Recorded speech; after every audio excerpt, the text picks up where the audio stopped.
Welcome, dear companion, as we continue this quiet path together. It is a gift to have you here once more. Tonight, you are invited to rest within ancient Buddhist stories that have gently guided hearts for thousands of years.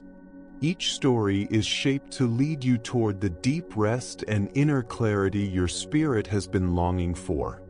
If it feels right, you may silently notice the time of night and the place where you are listening from. In this moment, I will offer a carefully woven collection of timeless teachings, stories that hold subtle doorways to inner freedom and lasting peace. Within each tale lives a quiet power, one that can soften how you view yourself, your struggles, and the true nature of contentment. Do not mistake these for simple stories. They are living teachings, passed down from awakened minds who realized something many of us have forgotten. That true rest does not come from perfecting the world around us, but from remembering the wisdom already alive within. A Zen master once taught that the unwise reject what appears before them, while the wise examine the thoughts that shape their seeing. Tonight, you may begin to feel how such insight opens a new understanding inside you. As we move gently through these stories together, something subtle begins to happen. The weight you have been holding starts to ease. The questions that have circled endlessly in your mind slowly find their own quiet resolution. You return without effort to the calm and steady peace that has always been your true nature. So allow yourself to settle now. Let your body sink fully into what supports you. Take one slow, mindful breath with me. And as you exhale, trust that you are receiving teachings your soul has been ready to remember since the beginning. A traveling monk once walked through an open meadow, feeling the sun warm his skin and the soft movement of grass stirred by the wind. His mind rested in stillness, rooted in the present moment through many years of devoted practice. Without warning, the quiet was broken by a fierce roar. From the tall grass emerged a powerful tiger, its eyes locked upon him with burning focus. Fear surged through the monk as he turned and ran, his robes flowing behind him while the tiger pursued. His feet struck the ground in urgency as he reached the edge of a steep cliff. With no other escape and the tiger closing in, he noticed a strong vine hanging down the cliffside. Grasping it quickly, he swung himself over the edge just as the tiger arrived above, snarling in frustration. Hanging between sky and earth, the monk looked downward and felt his heart tighten. Below him, another tiger waited patiently at the base of the cliff, pacing with hunger. There was no way out. Climbing meant death, and falling meant the same. Then, at the edge of his vision, he saw two mice, one white, one black, emerge from a crack in the rock. Together, they began chewing through the vine that held him. He watched calmly, knowing the vine would soon give way. Danger surrounded him, and time was slipping away. And yet, in that moment of complete acceptance, something unexpected appeared. On a small ledge within reach grew a single wild strawberry, bright and full beneath the sun. Holding the vine with one hand, he reached out and gently picked the fruit. As the mice continued their work above him, he placed the strawberry in his mouth. It was the sweetest flavor he had ever known. The Buddha taught that the present moment is the only place where life truly unfolds. This story reveals how we live suspended between regrets of the past and fears of the future. The tigers surround us, time steadily gnaws away, and yet sweetness still appears. Why is it so hard to taste it? Zen teachings remind us that when the mind drifts into what was or what may be, it misses what is. Even now, moments of simple beauty are available. The warmth of your blanket, the rhythm of your breath, the quiet of this night. Impermanence makes life fragile and also precious. Each moment carries its own sweetness, waiting to be received. Our next story speaks of the burdens we carry in thought. Two monks once traveled a muddy road after heavy rain. One was older, steady, and wise. The other younger, devoted to rules and discipline. They encountered a woman unable to cross a deep puddle. Without hesitation, the elder monk lifted her and carried her safely across. The younger monk said nothing, but his mind filled with turmoil. Hours passed, and the weight of judgment grew heavier. Finally, he spoke, questioning the elder's actions. The elder replied calmly, "I put her down long ago. Why are you still carrying her?" In this moment, the teaching became clear.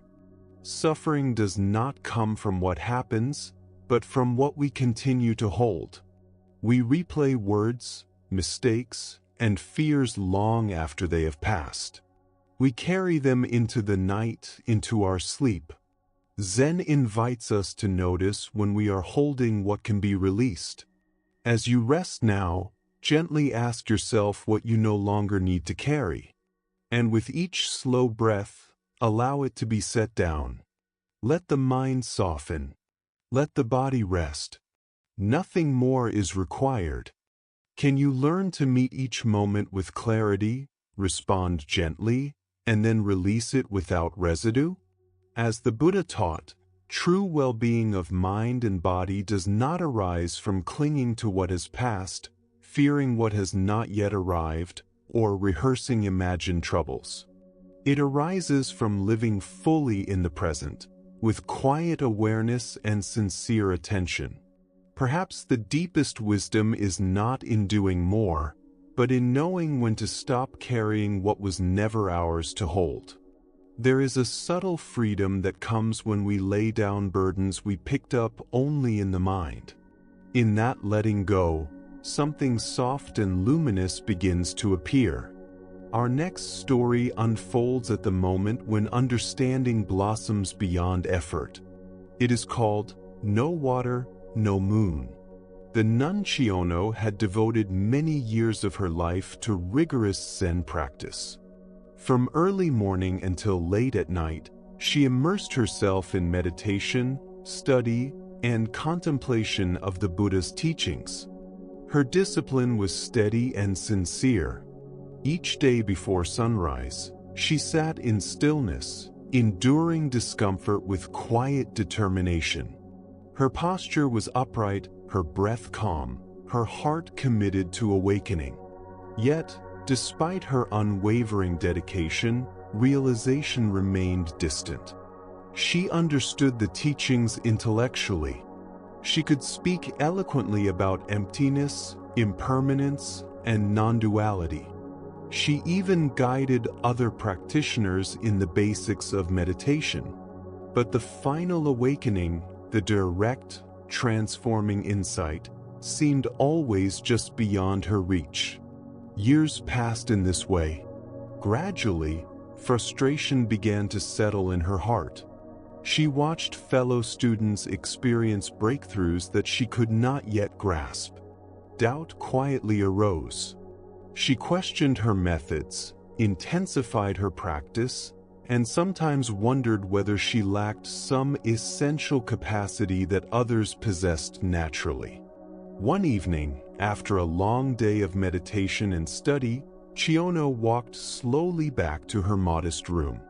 In her hands, she carried an old wooden bucket filled with water from the well. The bucket was ancient, held together by thin bamboo strips that had grown fragile with time. It had served faithfully for many years, but she could feel its weakness beneath her fingers. As she crossed the quiet courtyard, something caught her attention. The full moon hung high in the night sky, radiant and complete. Its light bathed the temple grounds in a soft, silvery glow. Yet what mesmerized her most was not the moon above, but its reflection in the water she carried. Inside the humble bucket appeared a perfect circle of light, clear, luminous, and whole. With each step, the reflected moon trembled gently, yet remained intact. Chiono walked more slowly, almost reverently, as if she were carrying something sacred.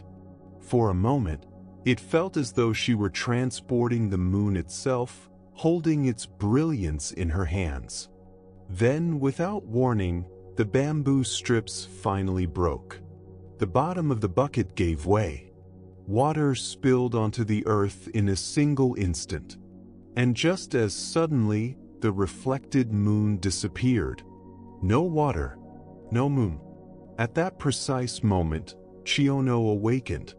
All her years of striving, seeking, and effort dissolved in an instant of clarity.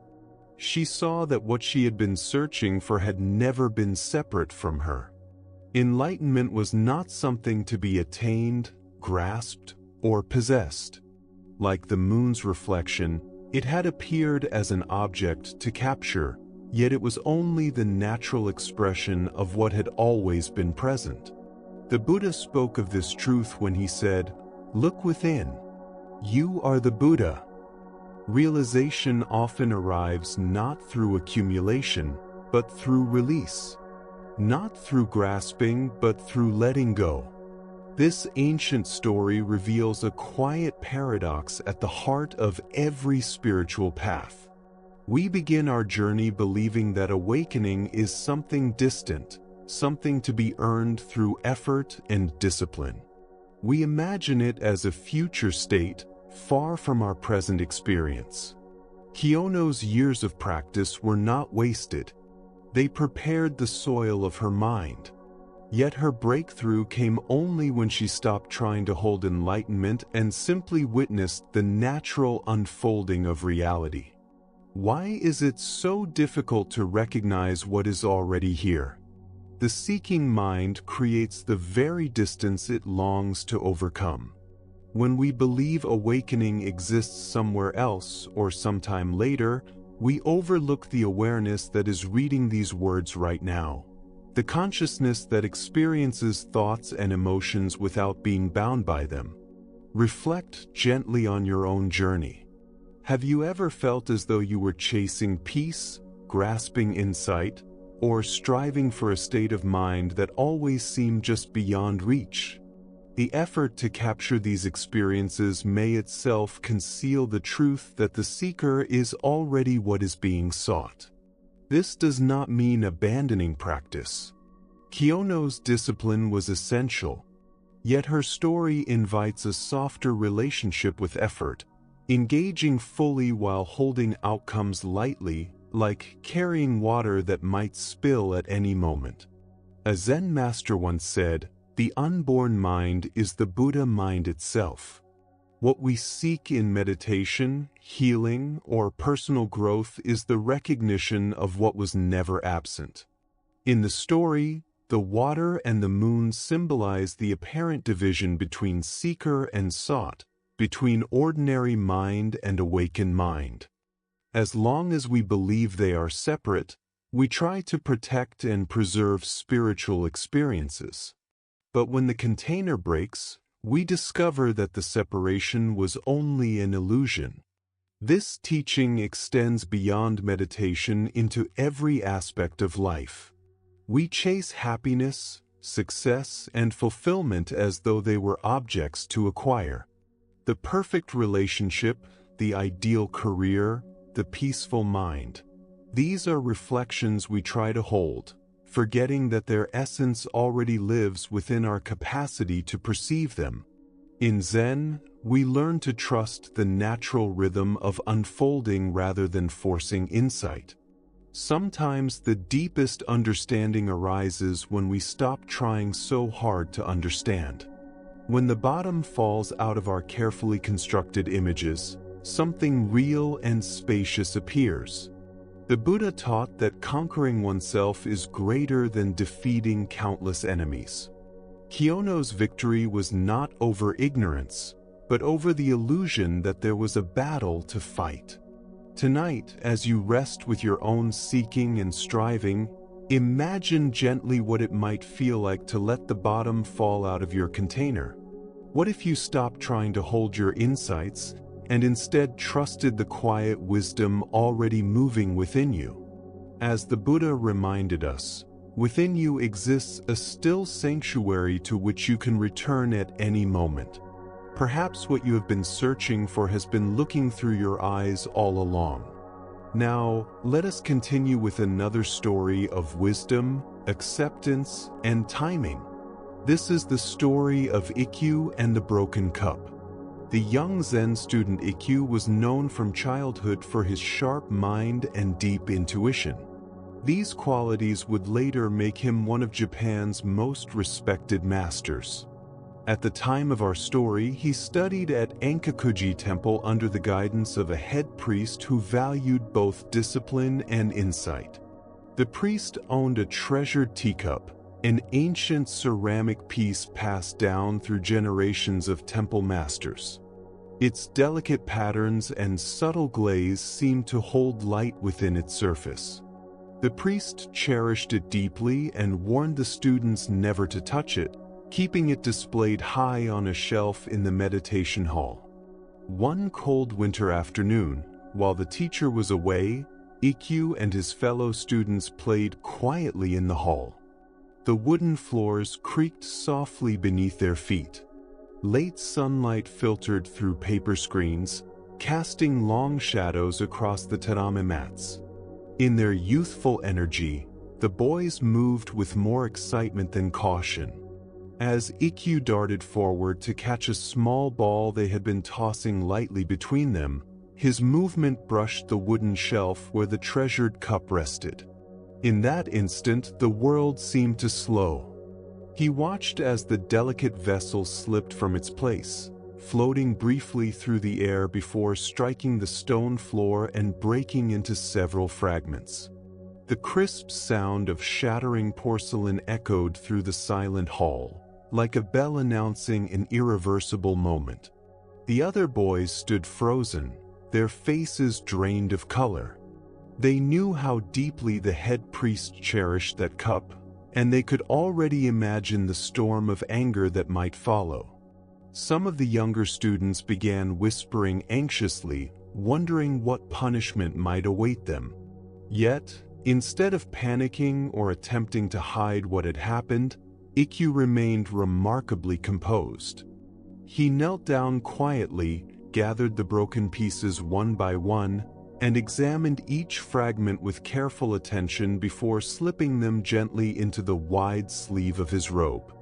Then he invited his companions to sit beside him in meditation posture, encouraging them to remain calm and centered. When the sound of footsteps approached the hall, Ikkyu asked them to stay exactly where they were. The head priest entered and immediately noticed that the precious cup was no longer on the shelf. His gaze moved slowly across the room, observing the unusual stillness and formal posture of the students. Before anger could arise, young Ikkyu stepped forward with a serene expression, his hands placed respectfully behind his back. "Master," he asked softly with sincere curiosity, "why must all things eventually come to an end?" The priest, recognizing the depth of the question, set aside his concern and reflected carefully before answering. "That is the nature of existence," he said gently. "Everything that is born is destined to change and fade. Impermanence governs all things. To find peace, we must learn to accept this truth."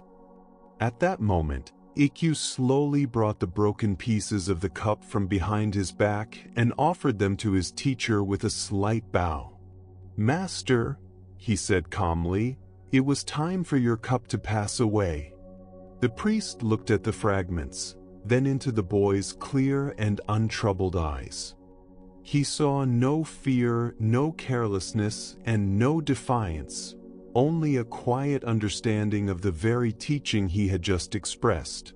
Instead of anger, A gentle smile appeared on his face, and soon he began to laugh softly. As the Buddha observed, among all footprints, the elephant's is the greatest. Among all contemplations, reflection on impermanence is the most profound. From this story emerges a lesson about wisdom and timing, about the difference between understanding truth in thought and embodying it when life calls us to do so. The deeper meaning reveals how authentic insight transforms our relationship with loss and change. Ikkyu did not intend to break the cup, yet when the accident occurred, he neither denied reality nor became paralyzed by fear. Instead, he allowed the moment to illuminate a fundamental Buddhist truth for everyone present. This pattern appears repeatedly in our own lives. We cling to objects, relationships, and circumstances as though they were permanent. We build our sense of safety around things that are, by their nature, temporary. A job, a home, a relationship, physical health, mental clarity, all are subject to the same law that governed the priest's cherished cup. Why do we struggle so deeply with this obvious truth? Our attachment to permanence becomes a shield against uncertainty. We persuade ourselves that if we control enough conditions, preserve our possessions carefully enough, or love intensely enough, we can somehow escape the universal rhythm of change. Yet Zen teaches that suffering arises not from impermanence itself, but from our resistance to it. The cup would eventually break, whether in 10 years or 100. Ikkyu's accident merely revealed what had always been true. Its existence was temporary, and its beauty was inseparable from that fact. Consider how this wisdom touches your own attachments.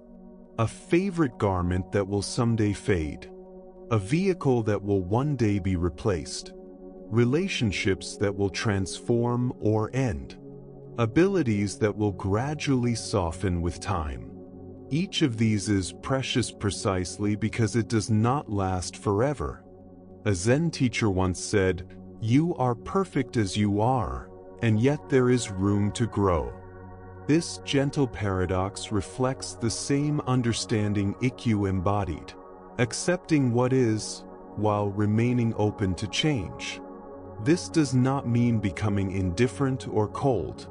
The priest loved his cup and felt its loss.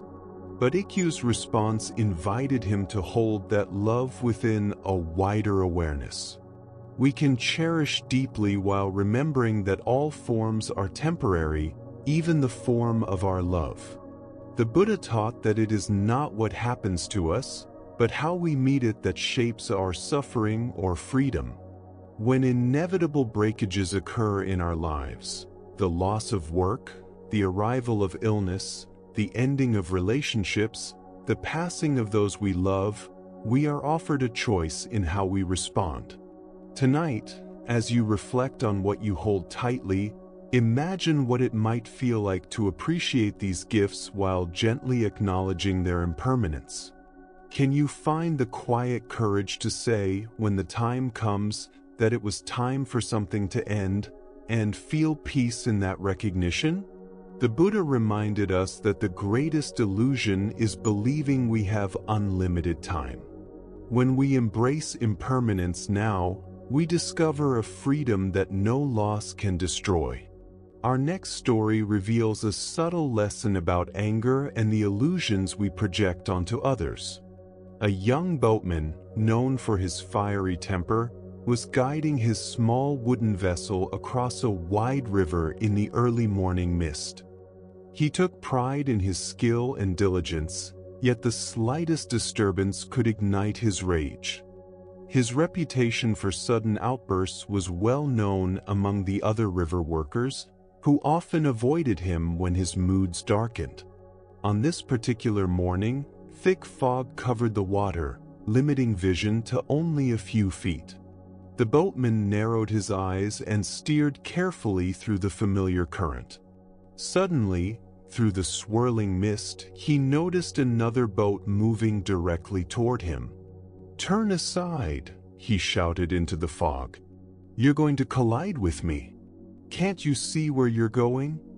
But the other boat continued forward, showing no sign of changing course. His irritation began to rise. He shouted again, his voice sharper now, accusing the unseen pilot of carelessness and incompetence. Despite his warnings, the approaching vessel struck his boat with a heavy jolt. Now consumed by anger, the boatman prepared to confront the person he believed responsible. His fists tightened, his face flushed, his mind filled with words he was ready to unleash. As he stepped closer and looked into the other boat, he froze. There was no one inside. No pilot. No person to blame. The vessel was empty, drifting aimlessly, carried by the current. In that moment, his anger dissolved completely. It was impossible to rage at an empty boat. With no target for his fury, the storm within him vanished. He pushed the drifting vessel aside and continued his journey, his mind as quiet as the mist surrounding him. Buddha's wisdom reminds us that holding on to anger is like drinking poison and expecting another to suffer. The heart of this story lies in recognizing how often our anger is directed at empty boats, projections of intention where none exists. This tale reveals a fundamental truth about human reactivity. Much of our emotional pain does not come from what others actually do, but from the stories we create about their motives and intentions. We assume hostility where there may be distraction, disrespect where there may be ignorance, and personal attack where there may be mere circumstance. Why do we so quickly fill empty boats with imagined pilots? Our minds evolved to identify threats and assign intention, yet this habit often traps us in unnecessary suffering. This instinct once protected our ancestors, helping them distinguish between a harmless sound in the bushes and the presence of danger. Yet in modern life, the same habit often leads us to assume deliberate harm where none exists. Consider the moments of your everyday life. When a driver suddenly cuts in front of you, do you instantly conclude that they are selfish and careless? When a colleague fails to respond to your greeting, do you decide they are unfriendly or dismissive? When a friend cancels plans at the last moment, do you interpret it as proof that they no longer care? In each of these moments, you may be inventing a pilot for an empty boat. The driver may be rushing toward an emergency. Your colleague may be carrying heavy personal worries. Your friend may be struggling silently with exhaustion, anxiety, or sadness. Most human actions arise not from a desire to harm others, but from the invisible currents of inner experience. A Zen master once said that the unwise reject what they see, while the wise learn to question what they think. When we respond to our interpretations rather than to reality itself, we are battling boats that have no pilot. This does not mean ignoring harmful behavior or abandoning healthy boundaries. When someone's actions affect you, you can address them with clarity and kindness, without constructing elaborate stories about their motives. You might say, "When you interrupted me, I felt unheard," instead of, "You are always disrespectful and uncaring." The practice begins with a pause. When anger arises, we gently ask ourselves, "Am I reacting to what truly happened, or to the story my mind has created? Am I responding to a person's actions, or to an imagined pilot in an empty boat?" In Zen meditation, we learn to observe thoughts and emotions as passing clouds rather than fixed truths. When anger appears, instead of surrendering to it, we notice it quietly. We ask, "What assumption am I making?" What meaning am I assigning? The Buddha reminded us that we are not punished for anger, but by it. Each time we fill an empty boat with a hostile pilot, we create suffering within ourselves. Each time we remember that many boats simply drift with the current, we release ourselves from unnecessary turmoil. Tonight, as you reflect on moments of irritation or frustration, can you sense which boats were truly guided and which were empty? Can you feel the difference in your body between reacting to harm and responding to circumstance? As the Buddha taught, peace arises from within, not from the world outside. When we stop fighting empty boats, we discover that calm has always been near. Now, let us turn to another story, one that speaks of generosity amid poverty and the quiet understanding of what can never be stolen. This is the story of the moon in the window. Master Ryoan lived in deliberate simplicity, a life that challenged even the most devoted ascetics. His small mountain hut held almost nothing of value, no treasures, no savings, no objects of worth that could tempt a thief or promise security. His possessions were few and humble: worn robes, simple utensils, perhaps a book or two for quiet reflection. Nothing more.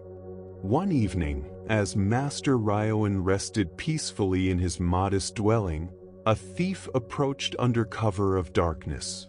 Seeing what appeared to be an unguarded hut, he believed he had found an easy opportunity. Moving carefully through the night, he slipped inside without making a sound. Once inside, he searched thoroughly, examining every corner of the tiny space. Yet he found nothing of value: no coins, no jewels, no fine fabrics, no tools, nothing that could be sold or traded. The room offered only emptiness and simplicity. Standing in the center of the hut, the thief felt disappointment and frustration. He had risked punishment and danger for nothing. After all his effort, he faced the prospect of leaving empty-handed. Just as he prepared to depart in defeat, a gentle voice emerged from the darkness. Instead of shouting or accusing him, Master Ryoan spoke with quiet warmth. "Wait," the master said softly. "Do not leave yet." The thief froze, expecting anger or threats. Instead, he watched in disbelief as Master Ryoan rose calmly and began removing the old quilt that kept him warm during cold mountain nights. Without reproach or resentment, the master folded the bedding carefully and offered it to the astonished intruder. "Here," he said simply, "take this. You have come a long way. You should not leave with nothing." The thief accepted the gift in silence, unsure how to respond to such unexpected kindness. He had never encountered such generosity from someone he intended to rob. The master's compassion left him speechless and quietly ashamed. As the thief departed with the bedding, Master Ryoan stood in the doorway and noticed the moon rising above the distant mountains. Its light spread gently across the landscape, filling the night with quiet beauty. Moved by the scene, he composed a simple poem expressing both his situation and his understanding. "Left behind by the thief, the moon in my window." The Buddha once said that a single candle can light thousands of others without losing its flame, and that happiness never diminishes when shared. This story reveals the difference between material wealth and true abundance, between what can be taken and what remains untouched. It illuminates our relationship with possessions, security, and the fear of loss that shapes so much of human life. Master Ryoan understood that genuine wealth does not lie in accumulation, but in generosity, compassion, and the ability to perceive beauty without owning it. His impulse to give something to the disappointed thief reflected a radical sense of abundance. Rather than feeling victimized, he felt concern for someone in need. His poverty became a source of generosity, not fear. Why do we usually respond to theft with anger and a desire for punishment rather than compassion? Because we identify ourselves with our possessions and believe that losing them threatens our identity and safety. Master Ryoan's response suggests a different way of relating to the world. He saw himself not as an owner, but as a caretaker of what passed through his life. The moon in the window symbolizes what cannot be stolen. Objects can be taken, but the ability to appreciate beauty, to feel wonder, to experience peace, these remain untouched. The thief carried away fabric that would eventually wear out. The master remained connected to a beauty that would never fade and a joy that no one could remove. This story reveals the difference between having and being. Material possessions demand protection and often create anxiety. But inner qualities, generosity, serenity, gratitude, grow stronger when expressed. In your own life, when something is taken or lost, where does your attention go? Do you focus on what has disappeared or on your capacity to respond with wisdom and compassion? Can you discover moments of generosity even in situations that seem to invite defensiveness? Master Ryoan felt secure not because he had locks or safeguards, but because he understood that true wealth does not depend on external objects. His safety arose from inner abundance rather than outer accumulation. And in the quiet glow of the moonlight, his heart remained untouched, spacious, and free. Zen practice nurtures what could be called a spirit of non-grasping appreciation, the capacity to recognize beauty and goodness without needing to possess or control them. When we can admire the moon without trying to own it, we discover a kind of wealth that no external condition can threaten. Often, our minds assume that choosing simplicity must mean loss or deprivation. Yet the story of Master Ryoan suggests something very different. By loosening his attachment to accumulation, he expanded his access to forms of richness that truly endure. His lack of possessions became a doorway to generosity rather than a barrier to giving. The thief's hurried departure hints that he sensed something unsettling in the master's response, something that challenged his usual ideas about value, safety, and success. Being met with kindness instead of anger, openness instead of fear, may have planted seeds that continued to grow long after he descended the mountain path. From this moment emerges a teaching about the quiet power of unexpected responses. By answering theft with generosity, Master Ryoan created a moment of grace that could reshape not only the thief's experience, but his understanding of human nature itself. Sometimes, a single gentle act carries the potential to transform an entire worldview. Tonight, as you reflect on what you fear losing and what you cherish most deeply, can you sense the difference between what can be taken away and what remains untouched within awareness? What would it mean to devote more energy to cultivating the kind of wealth that grows through sharing rather than diminishes through loss? The Buddha taught that in the end, only three things truly matter: how deeply we have lived, how fully we have loved, and how gracefully we have learned to let go. The moon in the window symbolizes treasures that never fade, available to anyone who releases attachment while remaining open to wonder and beauty that no thief can steal. Now, let us turn to another story, one that reveals the nature of authentic communication and the difference between habit and true presence. This is the teaching of the Zen master in the fields. In the early morning hours, when mist still clings to the rice paddies and the air holds a cool freshness before the coming heat, a Zen master works quietly in the monastery fields. His movements are steady and deliberate as he tends the young plants, pulling weeds, guiding water through narrow channels carved into the earth. For him, this labor is not separate from meditation. Each gesture is performed with full attention, each moment infused with care. Along the path beside the fields, students begin their daily walk toward the meditation hall. They move in silent procession, their minds already turning inward as they prepare for the stillness of morning practice. They have grown accustomed to seeing their teacher in the fields, a living reminder that awakening is not confined to cushions or halls, but woven into every ordinary activity. As each student passes, the master looks up and calls out with warmth, "Good morning. How are you?" His voice carries genuine interest, as though he were meeting this person for the first time. One by one, the students respond with easy, automatic replies. "I'm fine, Master." "Very well." "All is good."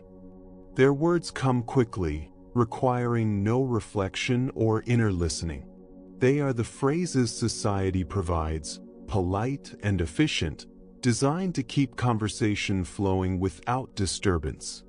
With each response, the master sighs softly and shakes his head, as though something essential has been missed.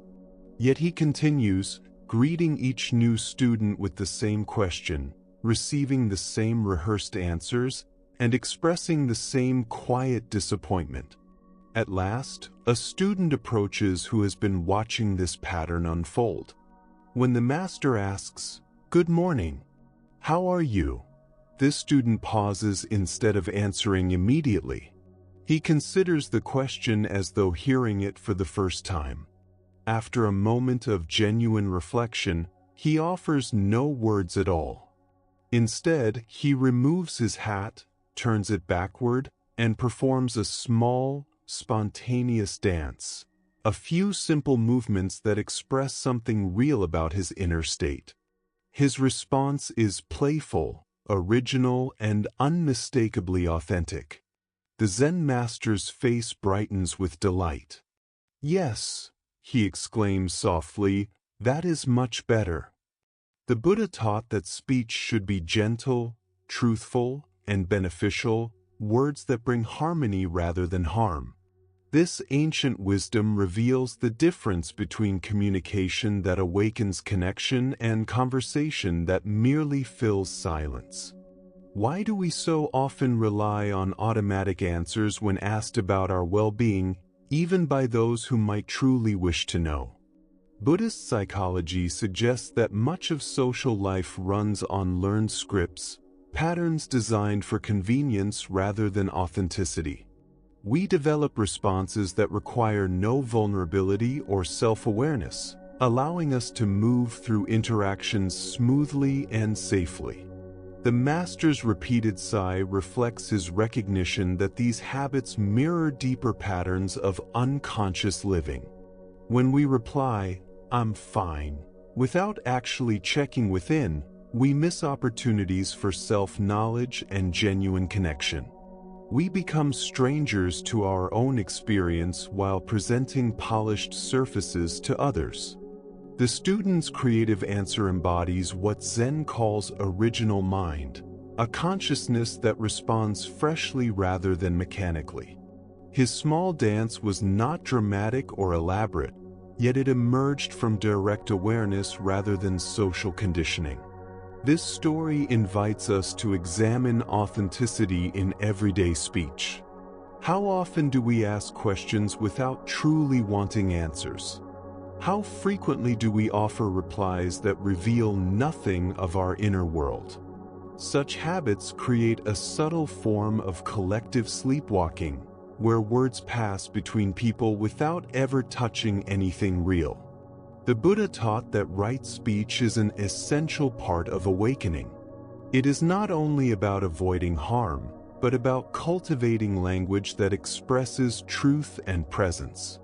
Right speech arises naturally when we meet each moment with awareness instead of operating on autopilot.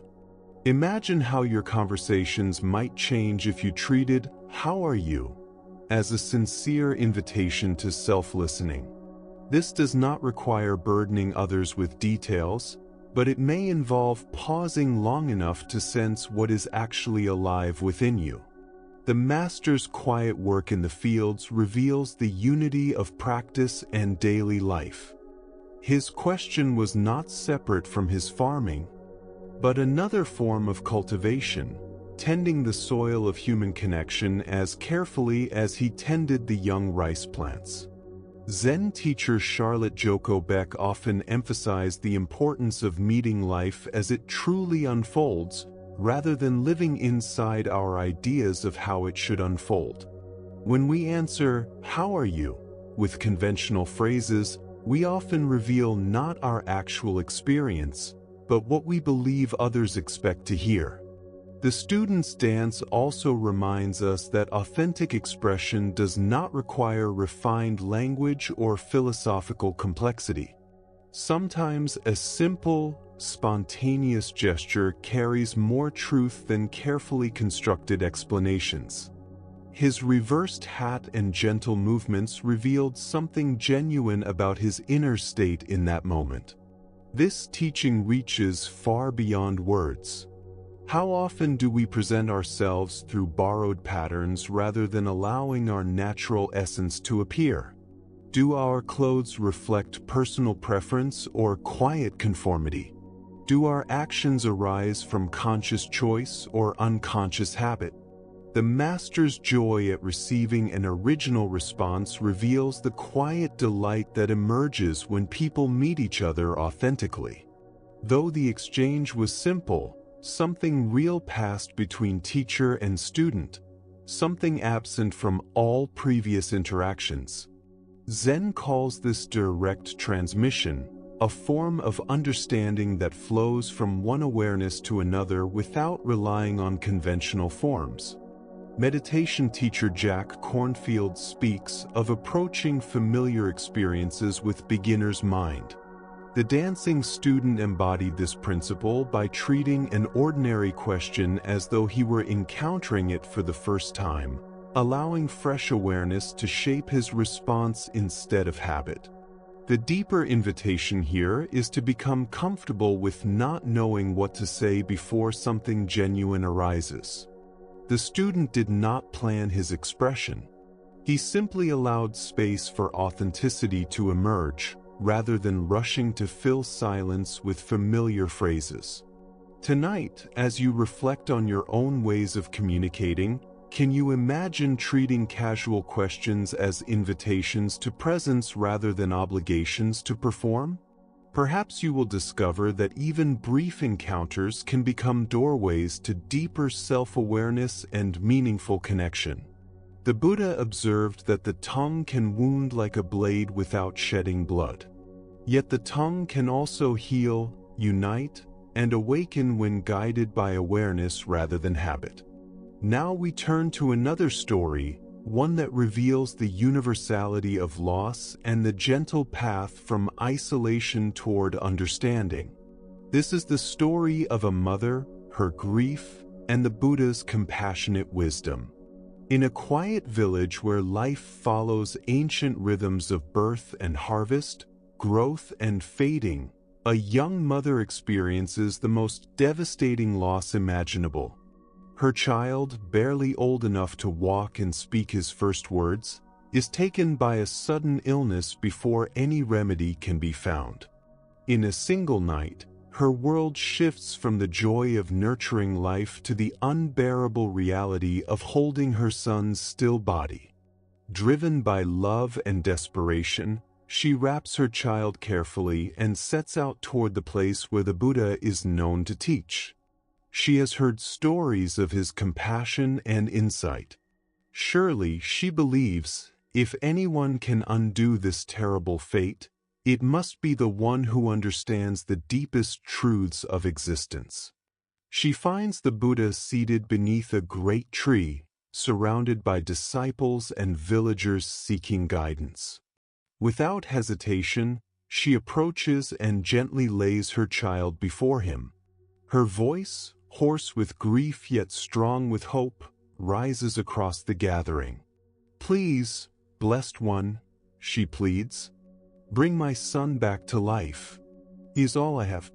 Without him, my life has no meaning. I know your compassion is boundless. Please restore him to me."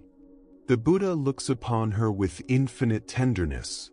He sees not only her pain, but the universal human suffering reflected within it. His response carries neither dismissal nor false comfort, yet it does not offer the miracle she seeks. "I will help you," he says softly, "but first, go through your village and the surrounding communities. Bring me a single mustard seed from a household where no one has ever died. When you return with such a seed, I will restore your child." Hope flickers anew within her heart. Mustard seeds are common. Surely this task will be simple.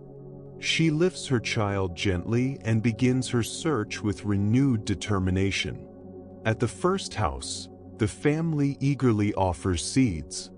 But she pauses and asks, "Has anyone in your household ever died?" The family exchanges quiet glances filled with memory. "Yes," they answer softly.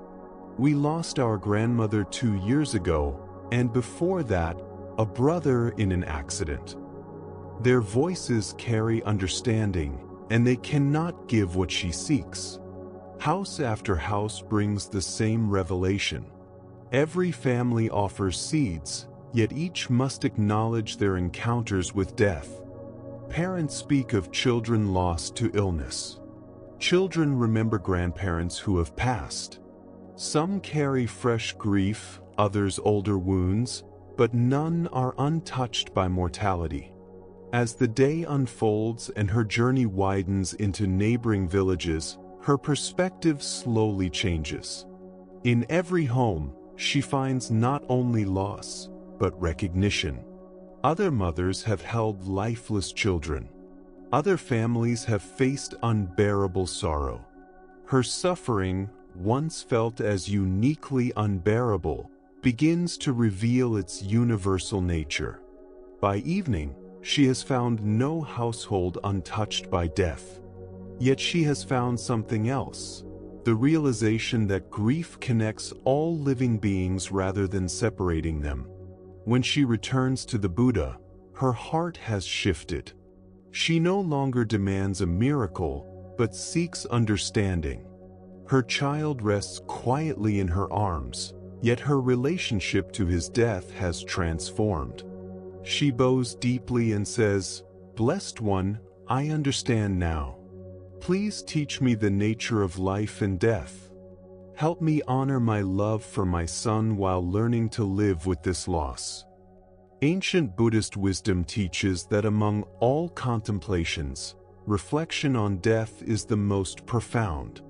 The deeper lesson here reveals how recognizing the universality of loss can transform isolation into connection and despair into insight.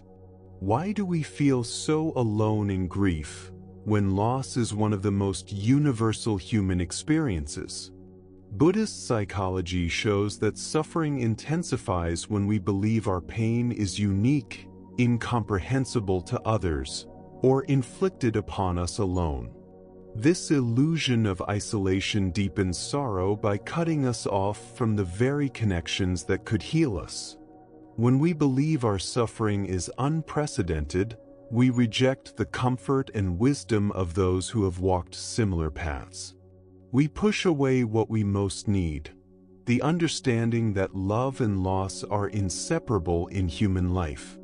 The Buddha did not minimize the mother's grief or rush her toward acceptance. Instead, he guided her toward a discovery that would arise naturally within her own heart.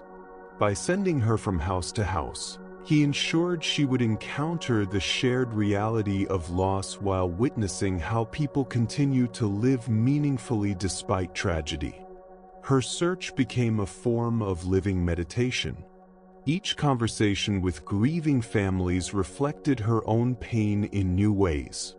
Each expression of empathy wove threads of connection that slowly drew her back into the human community.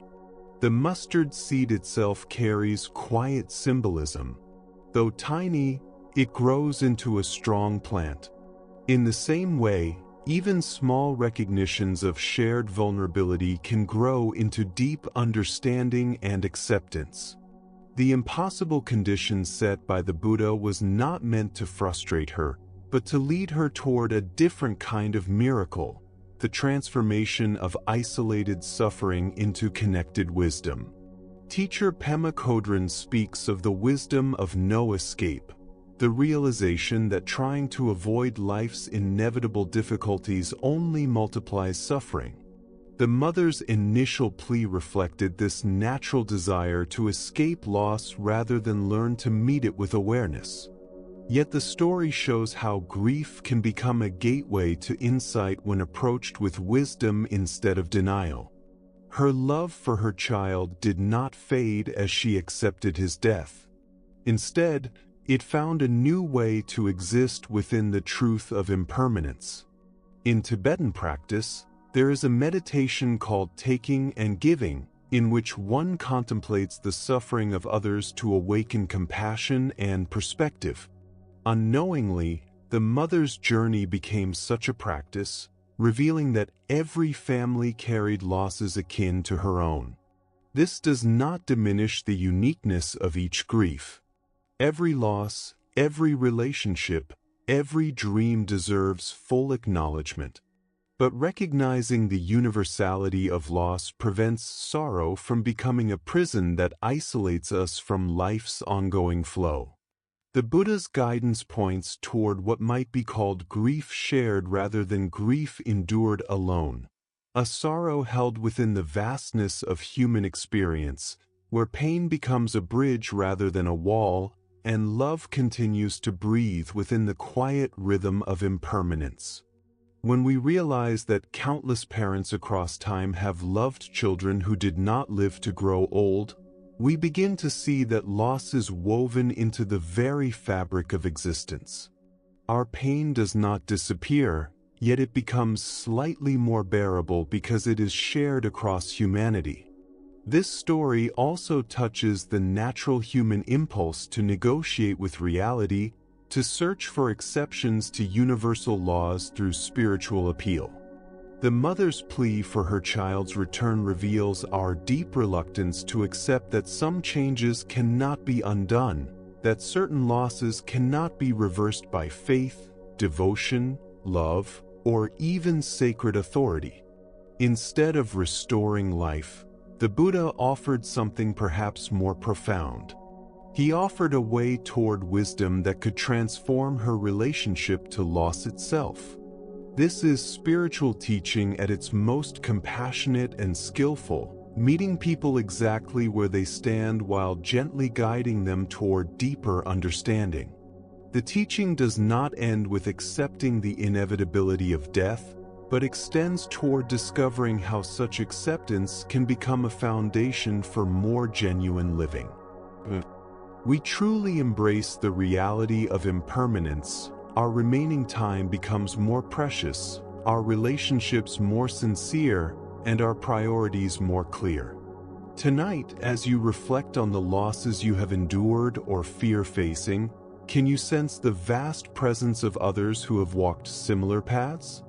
Perhaps you will discover that your deepest sorrow, rather than separating you from others, connects you to the shared human experience of loving what cannot last forever. As the Buddha taught, among all things that arise and fade away, loving awareness alone endures. This awareness is able to hold both love and loss with the same gentle tenderness. Now, let us turn to a Zen story that reveals the fluid nature of circumstances and the quiet wisdom of suspending judgment. This is the story of an old farmer and the art of living within uncertainty. In a secluded valley embraced by rolling mountains, an elderly farmer lives with his grown son in a humble farmhouse that has sheltered their family for many generations. Their life is simple yet sufficient, supported by a small garden of vegetables and their most valuable possession, a strong, dependable horse that assists with the heavy work of farming and travel. One morning, the farmer awakens to find that the horse has vanished during the night. The gate stands open, and there are no signs of theft. The animal has simply wandered into the wide wilderness beyond the valley. For a farming family, losing their only horse is a devastating blow that threatens both livelihood and survival. News of this misfortune spreads quickly through the small community. By afternoon, neighbors arrive to offer sympathy and comfort. "Oh, how terrible this is for you," they say with sincere concern. "What dreadful luck!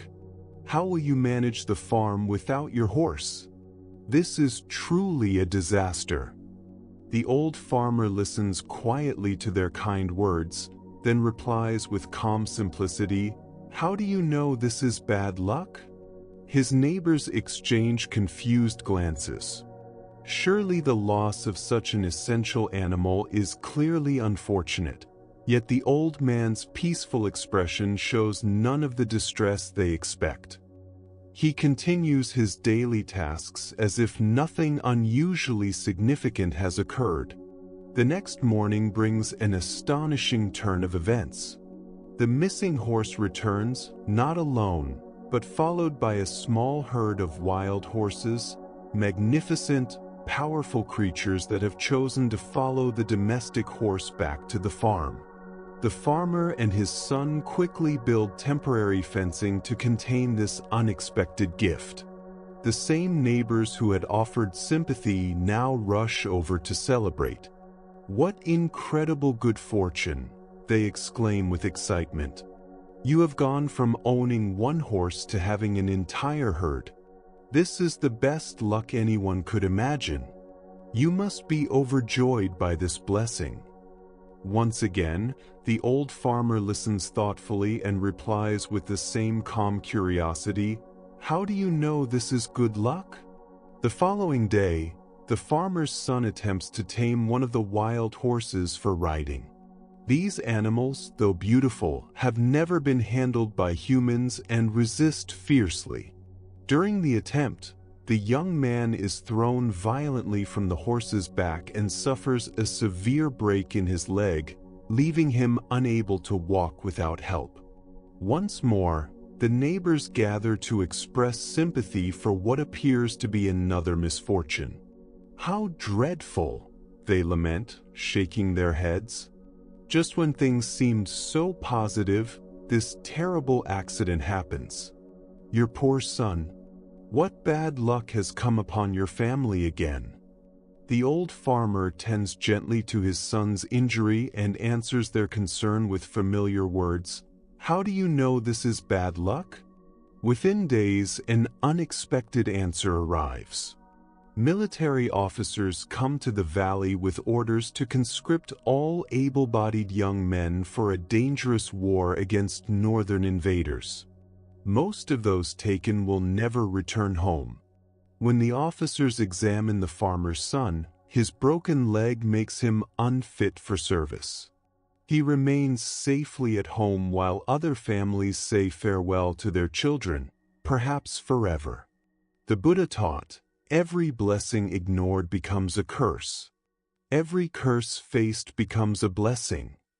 From this story emerges a deep wisdom, the art of holding our judgments about circumstances lightly, understanding that our perspective is always limited and temporary.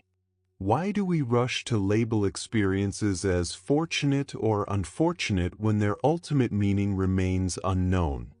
Buddhist psychology explains that the mind seeks comfort in quick categorization, preferring the illusion of certainty to the discomfort of uncertainty. We want to know immediately whether to celebrate or mourn, relax or worry, feel gratitude or resentment. This habit of instant evaluation reflects a deeper attempt to control emotional responses by controlling interpretations of events. If we can quickly decide that something is good or bad, we believe we know how to feel and what to expect. This brings temporary relief, but often proves premature and misleading. The old farmer's repeated question, "How do you know?" points toward what Buddhist philosophy calls the mind of not knowing. This is not ignorance, but wisdom, the recognition that reality unfolds in ways too complex and interconnected for our limited understanding. What seems devastating in the moment may later reveal hidden benefits, while apparent blessings may carry unseen difficulties. Consider how many experiences in your own life have changed meaning as their consequences became clear. Perhaps a rejection led to a better opportunity. Maybe the ending of a relationship created space for growth. Possibly an illness brought unexpected insights about what truly matters. The disappointment you felt at the time now appears different in light of what followed. This does not mean we should become emotionally numb or suppress natural reactions to events. The farmer certainly wanted his horse to return and felt concern for his son's injury, yet he distinguished between acknowledging immediate circumstances and creating elaborate stories about their ultimate significance. Zen master Suzuki Roshi spoke of beginner's mind, approaching each situation with fresh openness rather than fixed assumptions about meaning. When we cultivate this kind of flexibility, we become more resilient and responsive to changing conditions instead of rigid and reactive. The art of living revealed by this story involves developing what Buddhists call equanimity, the ability to remain present and responsive whether circumstances align with our preferences or not. This is not passive resignation, but active engagement without attachment to specific outcomes. Buddhist teacher Pema Chodron describes this as learning to stay with experience rather than immediately leaping to conclusions about what it means for our future happiness or security. When we rest in not knowing, we often discover that wisdom about how to respond arises naturally from the situation itself. The farmer's way also reflects profound faith, not faith in particular outcomes, but trust in the fundamental reliability of life's unfolding process. He acts skillfully with whatever arises while remaining open to possibilities beyond his current understanding. Tonight, as you reflect on recent events you have labeled fortunate or unfortunate, can you hold those judgments more gently? Perhaps you will discover that peace of mind depends less on having good luck and more on developing the capacity to respond wisely to whatever unfolds. As the Buddha observed, everything changes. Nothing remains untouched by transformation. This includes our interpretations of whether those changes serve our deepest well-being. Let us now move toward a story that unfolds in a quiet temple nestled among the northern mountains of Japan, where autumn painted the world in luminous shades of gold and crimson. This is the story of a garden and a Zen master. The cool breath of autumn carries the whisper of falling leaves as an elderly monk moves steadily through the temple courtyard. With quiet care, he gathers the scattered leaves beneath an ancient maple tree that has guarded this sacred ground for countless seasons. Each motion of his bamboo rake forms gentle patterns in the gravel, and soon a beautiful mound of leaves rises before him, their colors glowing even as they return to the earth. The monk works with silent contentment, arranging the leaves into woven baskets, his gestures calm, deliberate, and full of presence. Beyond the temple wall, another figure watches in stillness. A Zen master from a neighboring monastery observes the monk's careful labor, his weathered face reflecting quiet contemplation. When the senior monk notices him and gestures proudly toward the immaculate garden, he calls out with bright satisfaction, "It is good, isn't it?" The Zen master nods lightly and replies, "Almost. Wait a moment. I am coming over." The senior monk looks on with curiosity as the Zen master enters through the wooden gate, walks directly to the ancient tree, and without hesitation shakes its trunk with sudden strength. Instantly, countless leaves rain down like golden light, covering the garden once more in nature's graceful disorder. The Zen master brushes his hands together and says simply, "Now it is good," before departing as quietly as he arrived. The Buddha once said, "Do not dwell in the past. Do not dream of the future. Concentrate the mind on the present moment." This teaching reveals a subtle lesson about attachment to outcomes and the ego's desire for completion. Why do we become so absorbed in finished results, in neat conclusions, in preserving the illusion that we can control what is always changing? Zen wisdom shows how easily we become trapped by our fixation on outcomes. We often measure our worth by visible achievements rather than by the quality of awareness we bring to each moment. The senior monk had shifted from mindful practice to quiet pride, from being present with the act of raking to identifying with the appearance of the garden. Consider how often during your day you hurry through tasks simply to reach their end. Washing dishes becomes about having clean dishes rather than feeling warm water on your hands. Movement becomes about results rather than sensing the body in motion. Meditation becomes about attaining calm rather than gently witnessing whatever arises. In each case, we trade the richness of the present moment for an imagined future reward. Zen Master Dogen taught, "You are complete as you are, and you could still grow." This paradox points toward the delicate balance between accepting what is and remaining open to transformation. The garden was complete in its wildness, and complete in its temporary order. Both were fleeting expressions of the same natural rhythm. The deeper teaching reminds us that true practice lies not in achieving permanent states, but in engaging fully with whatever work appears before us. Whether gathering leaves or watching them fall, the quality of our attention matters more than the condition of the garden.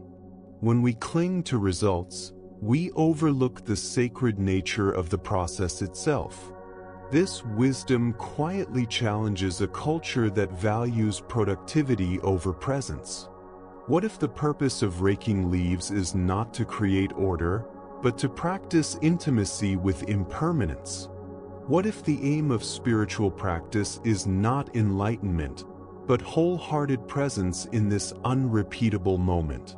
Tonight, as you notice your desire for things to be finished, organized, or resolved, can you pause and appreciate the quiet beauty of incompletion? Perhaps you will discover that the deepest satisfaction does not come from perfect outcomes, but from offering complete attention to whatever unfolds. As the Buddha taught, the mind shapes everything. What we think, we become. When we believe we must control outcomes, we become anxious guardians of life. When we trust the wisdom of unfolding, we become participants in a deeper rhythm. As we continue our journey, let us turn toward a story of acceptance and the art of contentment. This is the shepherd's wisdom.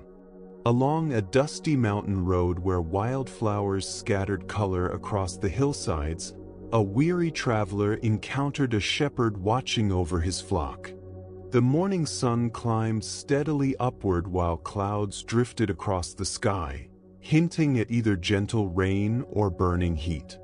The shepherd sat peacefully upon a smooth stone, observing his sheep as they grazed among tall grasses. His face carried the quiet calm of one who had spent many seasons beneath open skies, learning lessons that only nature can teach. There was something in his presence, a steady serenity that drew the traveler's attention. "Good morning, friend," the traveler called, wiping sweat from his brow. "What kind of weather are we going to have today?" The shepherd looked up with clear, tranquil eyes and smiled warmly. "The kind of weather I like," he replied simply, as though no other answer were possible. The traveler paused, puzzled. He had expected a practical forecast, not a mysterious response that offered no useful information. "How do you know it will be the kind of weather you like?" he asked, his voice carrying both curiosity and confusion. The shepherd's smile deepened as he gestured toward the wide sky where clouds and sunlight moved in endless dance. "Because," he said gently, "I have learned that I cannot always get what I like. So I learn to like what I get. Therefore, I am certain the weather will be the kind I like." The traveler stood in silence as the quiet wisdom of those words settled into his mind like seeds finding fertile soil. Here was a man who had discovered something no forecast could provide: freedom from the anxiety of uncertainty. As the Buddha observed, attachment is the root of suffering. This story reveals that true contentment does not come from controlling circumstances, but from transforming our relationship with whatever arises. Why do we exhaust ourselves trying to arrange life according to our preferences rather than learning to find peace within what life offers? The shepherd embodies what Zen calls great acceptance, not passive surrender, but profound wisdom that recognizes resistance to reality as the true source of suffering. When we fight what is, we create an inner conflict that drains our energy and obscures our capacity for peace. When we align ourselves with unfolding reality, we discover the quiet joy of moving with the current rather than against it. Consider how much emotional and mental energy you spend resisting situations beyond your control: traffic delays, unexpected weather, people who do not behave as you wish. Each act of resistance creates a subtle tightening within awareness, a small rebellion against life that gradually becomes chronic dissatisfaction. The shepherd's way does not mean abandoning preferences or becoming indifferent. We can still hope for sunshine while fully welcoming rain. We can pursue goals while remaining peaceful when outcomes differ from expectations. The key lies in holding preferences gently instead of allowing them to determine our happiness. Zen Master Singhan wrote, "The great way is easy for those who have no rigid preferences." This does not mean eliminating desire, but freeing ourselves from the belief that reality must obey our wishes for us to be at peace. Look quietly into your own patterns of resistance. How often do you argue with reality, wishing circumstances were different, believing that happiness will arrive only when conditions change? This tension is optional, not because desires must be suppressed, but because they can be held with wisdom. The Buddha taught that attachment does not mean caring deeply. It means making inner peace dependent on external conditions aligning with our demands. The shepherd cares for his flock and appreciates comfort, yet his contentment does not rest upon any single outcome. Tonight, as you reflect on the day's experiences, both pleasant and difficult, can you discover the shepherd's secret within your own awareness? What if contentment is not waiting for better circumstances, but available right now through a gentle shift in perspective? As the Buddha taught, happiness does not depend on what you possess or who you are, but on how you see. The shepherd understood that when we stop demanding that life conform to our expectations, we gain the freedom to enjoy life exactly as it appears. Now, let us turn toward a tale about the courage to trust life's current. This is the story of the Crystal River. Deep within a vast and luminous river, where water flowed clear as mountain air, there lived a community of small creatures. The current moved above them like a quiet breath, carrying the wisdom of distant springs and faraway seas. Young and old, humble and prosperous, all made their home along the sandy bottom. Each creature clung tightly to stones, roots, and branches. For generations, holding on had been their way of survival. From birth, every creature learned to grasp river rocks and fallen wood. "Hold on," the elders would say. "The current is dangerous. It will carry you into unknown places. Safety lies in staying exactly where you are." Yet one small creature grew weary of endless clinging. Day after day, he watched the current flow overhead, moving with effortless grace and quiet purpose. While his neighbors complained about the strain of holding on, he found himself wondering what it might feel like to trust the water. "I am tired of clinging," he announced one morning. "Though I cannot see where the current leads, I believe it knows its way. I will let go and allow it to carry me. For if I continue clinging, I fear I will die of boredom before I ever truly live." The other creatures gasped in alarm. "Fool," they cried. "If you let go, the current will hurl you against the rocks. You will be shattered and destroyed long before boredom could harm you." But the small creature had already decided. Taking one final look at his companions, he released his grip on the familiar stone. Immediately, the current seized him, and just as the others had warned, he was thrown violently across the rocky bottom. His small body struck stone after stone, each impact bringing pain he had never known while clinging safely in place. Yet something unexpected began to unfold. As the creature continued to surrender to the current's power, refusing to grasp new anchors despite the pain, the water gradually lifted him higher from the dangerous depths. The tumbling slowed, the collision softened, and the struggle began to dissolve into movement. The rocks could no longer touch him. Now he moved with the current itself, no longer resisting its direction, but blending with its rhythm and energy. As he drifted downstream, creatures in distant regions witnessed something they had never seen before. Here was one of their own kind, yet he seemed to glide through the water, carried with the effortless grace of the river's power. "Look, a miracle!" they cried out. "A creature like us, yet he flies. Surely he is the one sent to save us all." The flowing creature heard their voices and felt compassion for their confusion. "I am no more a savior than any of you," he called gently. "The river delights in lifting us all, if only we dare to release our grip. Our true task is not clinging to the bottom, but trusting this journey, this vast adventure of movement and surrender." But the creatures only shouted louder, "Savior, Savior," even as they tightened their grasp on stones and roots. They watched until he disappeared beyond a curve in the river, then began weaving stories about the miraculous being who had briefly visited their world. The Buddha taught that we lose only what we cling to. This simple truth reveals a deep paradox at the heart of human life. We spend our days grasping for safety and certainty, believing that holding tightly to familiar forms will protect us.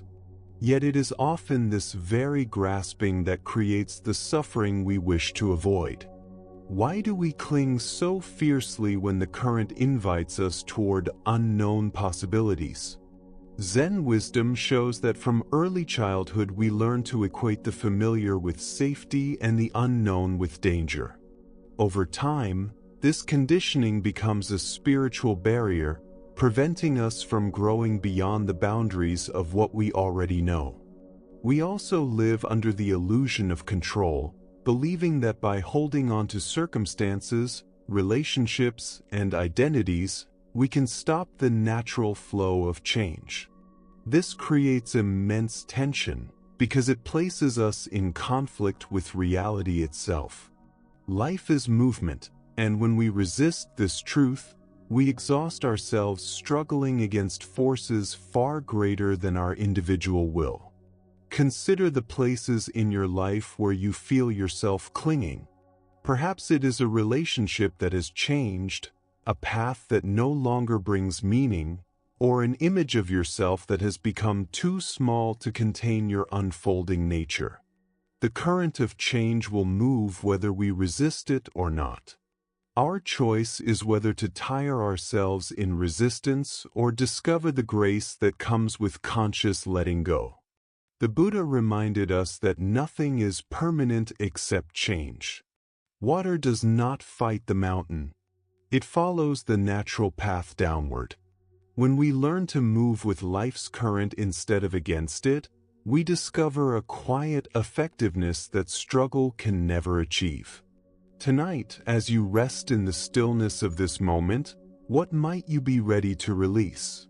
Perhaps a worry about tomorrow, a memory of yesterday's disappointments, or a story about yourself that no longer fits. Can you feel the gentle current of this moment's aliveness and trust its direction? The Buddha taught, let go of what is past, let go of what may come, let go of what is happening now. Relax and rest. In this trust, we discover that the current we feared would destroy us is the very force that carries us home to our true nature. Now let us turn to a story about a profound truth hidden in the most ordinary place. This is the dialogue between Joshu and Nansen, a teaching about the nature of the ordinary mind. In a quiet mountain monastery where morning mist drifted between ancient pines and temple bells echoed through distant valleys, two masters sat together in conversation that would illuminate the heart of Zen understanding. Joshu, despite his own years of practice and insight, approached his teacher Nansen with the sincerity of a seeker still longing to understand the deepest mystery of the path. They sat facing one another in the meditation hall, where countless practitioners before them had wrestled with the same timeless questions about awakening. Joshu spoke from genuine uncertainty. After years of meditation, study, and discipline, he still felt unsure about the foundation of the spiritual way. Master, he asked simply, what is the way? With all our teachings and practices, what are we truly seeking? Nansen replied without hesitation, his voice calm and unadorned. Ordinary mind is the way, he said, as if stating something entirely obvious. The answer puzzled Joshu, who had expected something mysterious or exalted, far removed from everyday life. If ordinary mind is the way, he asked, should we then strive to cultivate it? Should we make it our goal? Nansen shook his head gently. If you direct yourself toward it, he said, you immediately move away from it. The very effort to attain ordinary mind makes it extraordinary, and therefore no longer ordinary. Now Joshu felt caught in a logical circle. But, Master, he said, if we do not try to cultivate anything, how can we know that ordinary mind is the way? How can we recognize it without effort or practice? Nansen's final reply cut through all complexity with quiet precision. The way does not belong to knowing or not knowing. Knowing turns it into a concept, an illusion. Not knowing turns it into emptiness and misses its living presence. When you truly realize the way without doubt, it becomes like the vast sky, boundless and open, containing everything. How then could there be any division between right and wrong, sacred and ordinary, profound and simple? At those words, something shifted in Joshua's understanding. The mind that had been striving for answers suddenly relaxed, and clarity arose. Not the clarity of discovering something new, but the recognition of what had always been present. The Buddha taught that there is nothing to seek and nothing to find. Everything is already here. The heart of this teaching lies in realizing that what we search for through spiritual practice is not a special state of consciousness, but the ordinary awareness that is present in this very moment. Why do we struggle to accept that ordinary mind is the way? Zen wisdom suggests that we are conditioned to believe that spiritual truth must be extraordinary, mystical, or radically different from daily life. We imagine awakening as a permanent state of bliss or cosmic insight, when in fact it is simply awareness free from the overlay of striving. Our spiritual seeking often becomes its own obstacle. Like someone searching frantically for glasses while wearing them, we exhaust ourselves looking for what we already possess. The effort to attain a special state creates the illusion of separation between seeker and sought, between the ordinary self and an imagined awakened self. Notice how your mind functions in this moment. Thoughts arise and fade. Sensations appear in the body. Sounds enter awareness. Emotions move like tides.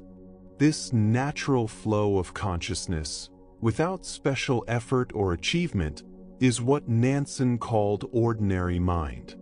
It is not enlightened because it reaches a particular state, but because it is the space in which all states arise and dissolve.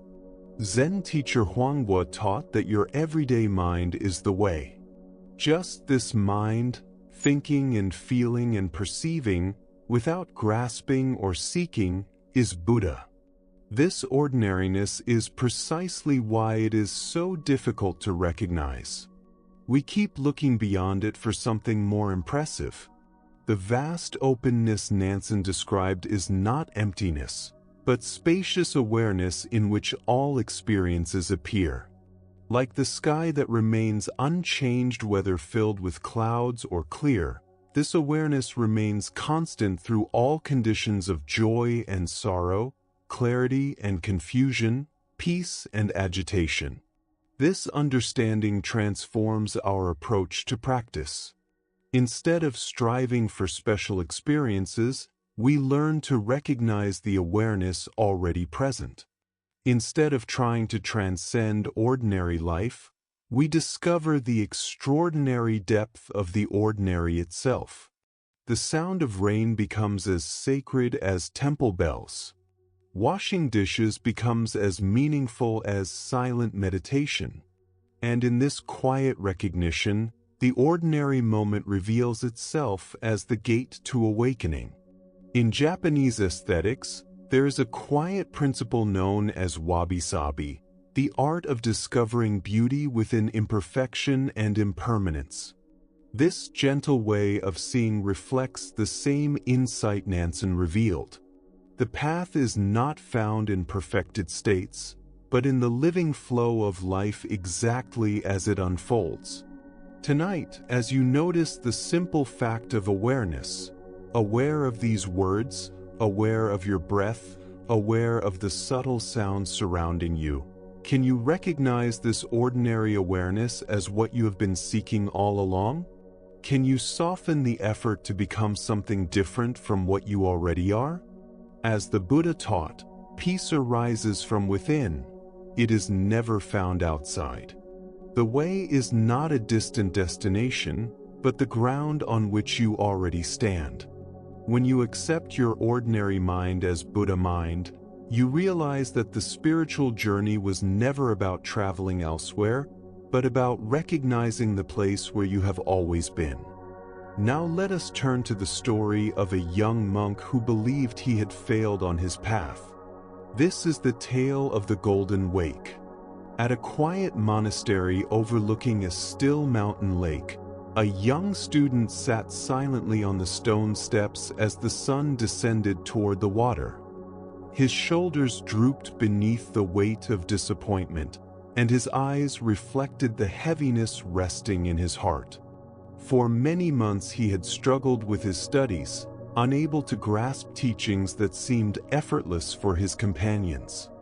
"The boat is coming to take me home," he said softly to his teacher, who had approached and seated himself beside him. "I have failed here at the monastery. What can I say to my family? They sent me with such hope, believing I would return as a monk who could guide others." The old teacher looked across the lake, where a small wooden boat moved slowly over the calm surface. The setting sun washed the world in gold and amber. "Tell them you did your best," the teacher replied gently. "That is all anyone can ever do." "But I wanted to become a great monk," the boy said, his voice thick with longing. "I dreamed of teaching others, leading meditation, making a difference in the world." "You still can," the teacher said simply. "How?" the boy asked in confusion. "I couldn't even memorize the sutras. I fell asleep during meditation. I failed at everything that mattered." The teacher smiled and gestured toward the water. "Live from your heart. Watch carefully. Do you see that boat crossing the lake?" "Yes," the boy replied. "Do you see its wake spreading across the water? Notice how the boat becomes the tip of a golden triangle as the wake opens behind it." The boy squinted, trying to see what his teacher described. "Perhaps," he said uncertainly. "That boat is you," the teacher continued softly. "As you leave the monastery, the lake is your life. The wake is the influence you will have on the world. Each ripple touches another ripple and another. By striving to live with wisdom and kindness, you teach the path of love simply by being who you are. Some of those you touch will pass your example to others. Thus, the widening golden wake of goodness gives rise to more goodness. And notice how every ripple catches the sunlight and reflects it back toward the sky." The boy watched in quiet wonder as the boat moved onward, its wake forming a widening triangle of light across the water. Each small wave caught the golden glow and sent it upward in countless shimmering points. "Would you come home with me and explain this to my father?" the boy asked softly, hope beginning to rise within him. The Buddha taught that a candle loses nothing by lighting another candle. The deeper lesson here is that influence does not spread through perfection or fame, but through the quiet authenticity of a heart devoted to goodness. Why do we believe that only titles, achievements, or recognition allow us to make a meaningful difference? Zen wisdom shows that we often cling to external validation, misunderstanding how wisdom truly moves from one life to another.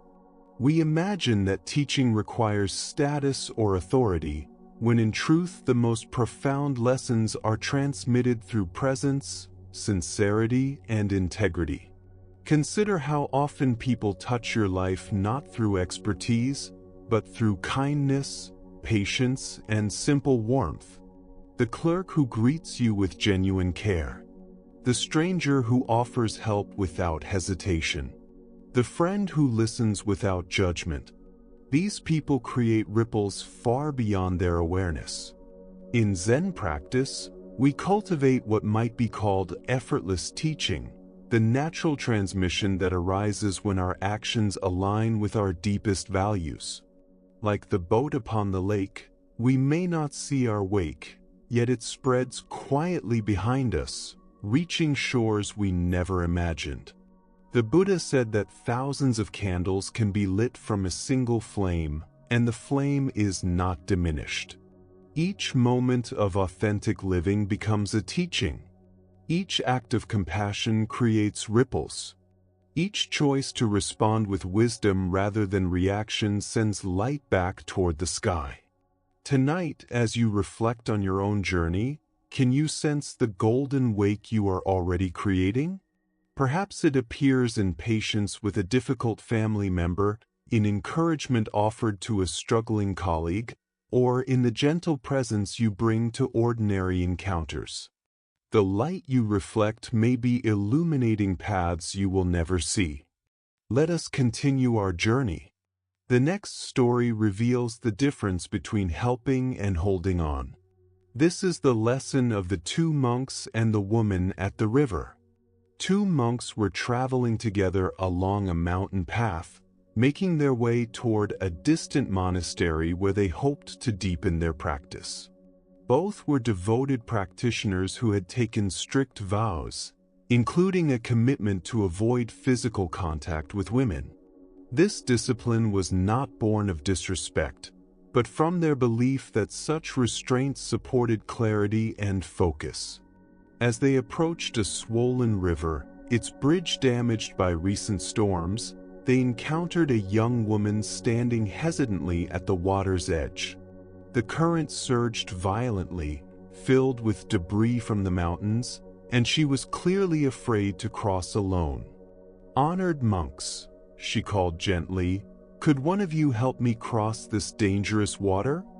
I am not strong enough to make it safely by myself." One monk immediately stiffened, his mind racing through rules and consequences. He began forming reasons why they could not help, searching for alternatives that would preserve their vows. The other monk looked at the woman's fear and the danger before her and made a different choice. Without hesitation, he stepped forward, lifted her carefully onto his shoulders, and carried her across the rushing water. When they reached the far bank, he set her down gently. "Thank you," she said with gratitude, bowing before continuing on her way. The two monks resumed their journey, but something between them had shifted. The first monk walked in silence, his mind increasingly troubled by what he had witnessed. Hour after hour, his agitation grew until he could no longer hold it inside. "Brother," he said at last, "I cannot understand what you did at the river. Our vows clearly forbid physical contact with women, yet you carried her across the water. How could you break our sacred discipline so easily?" The other monk looked at him with gentle surprise. "Brother," he replied softly, "I set her down on the other side of the river hours ago. Why are you still carrying her?" The Buddha taught that holding on to anger is like grasping a burning coal with the intention of throwing it at another. The one who is burned is yourself.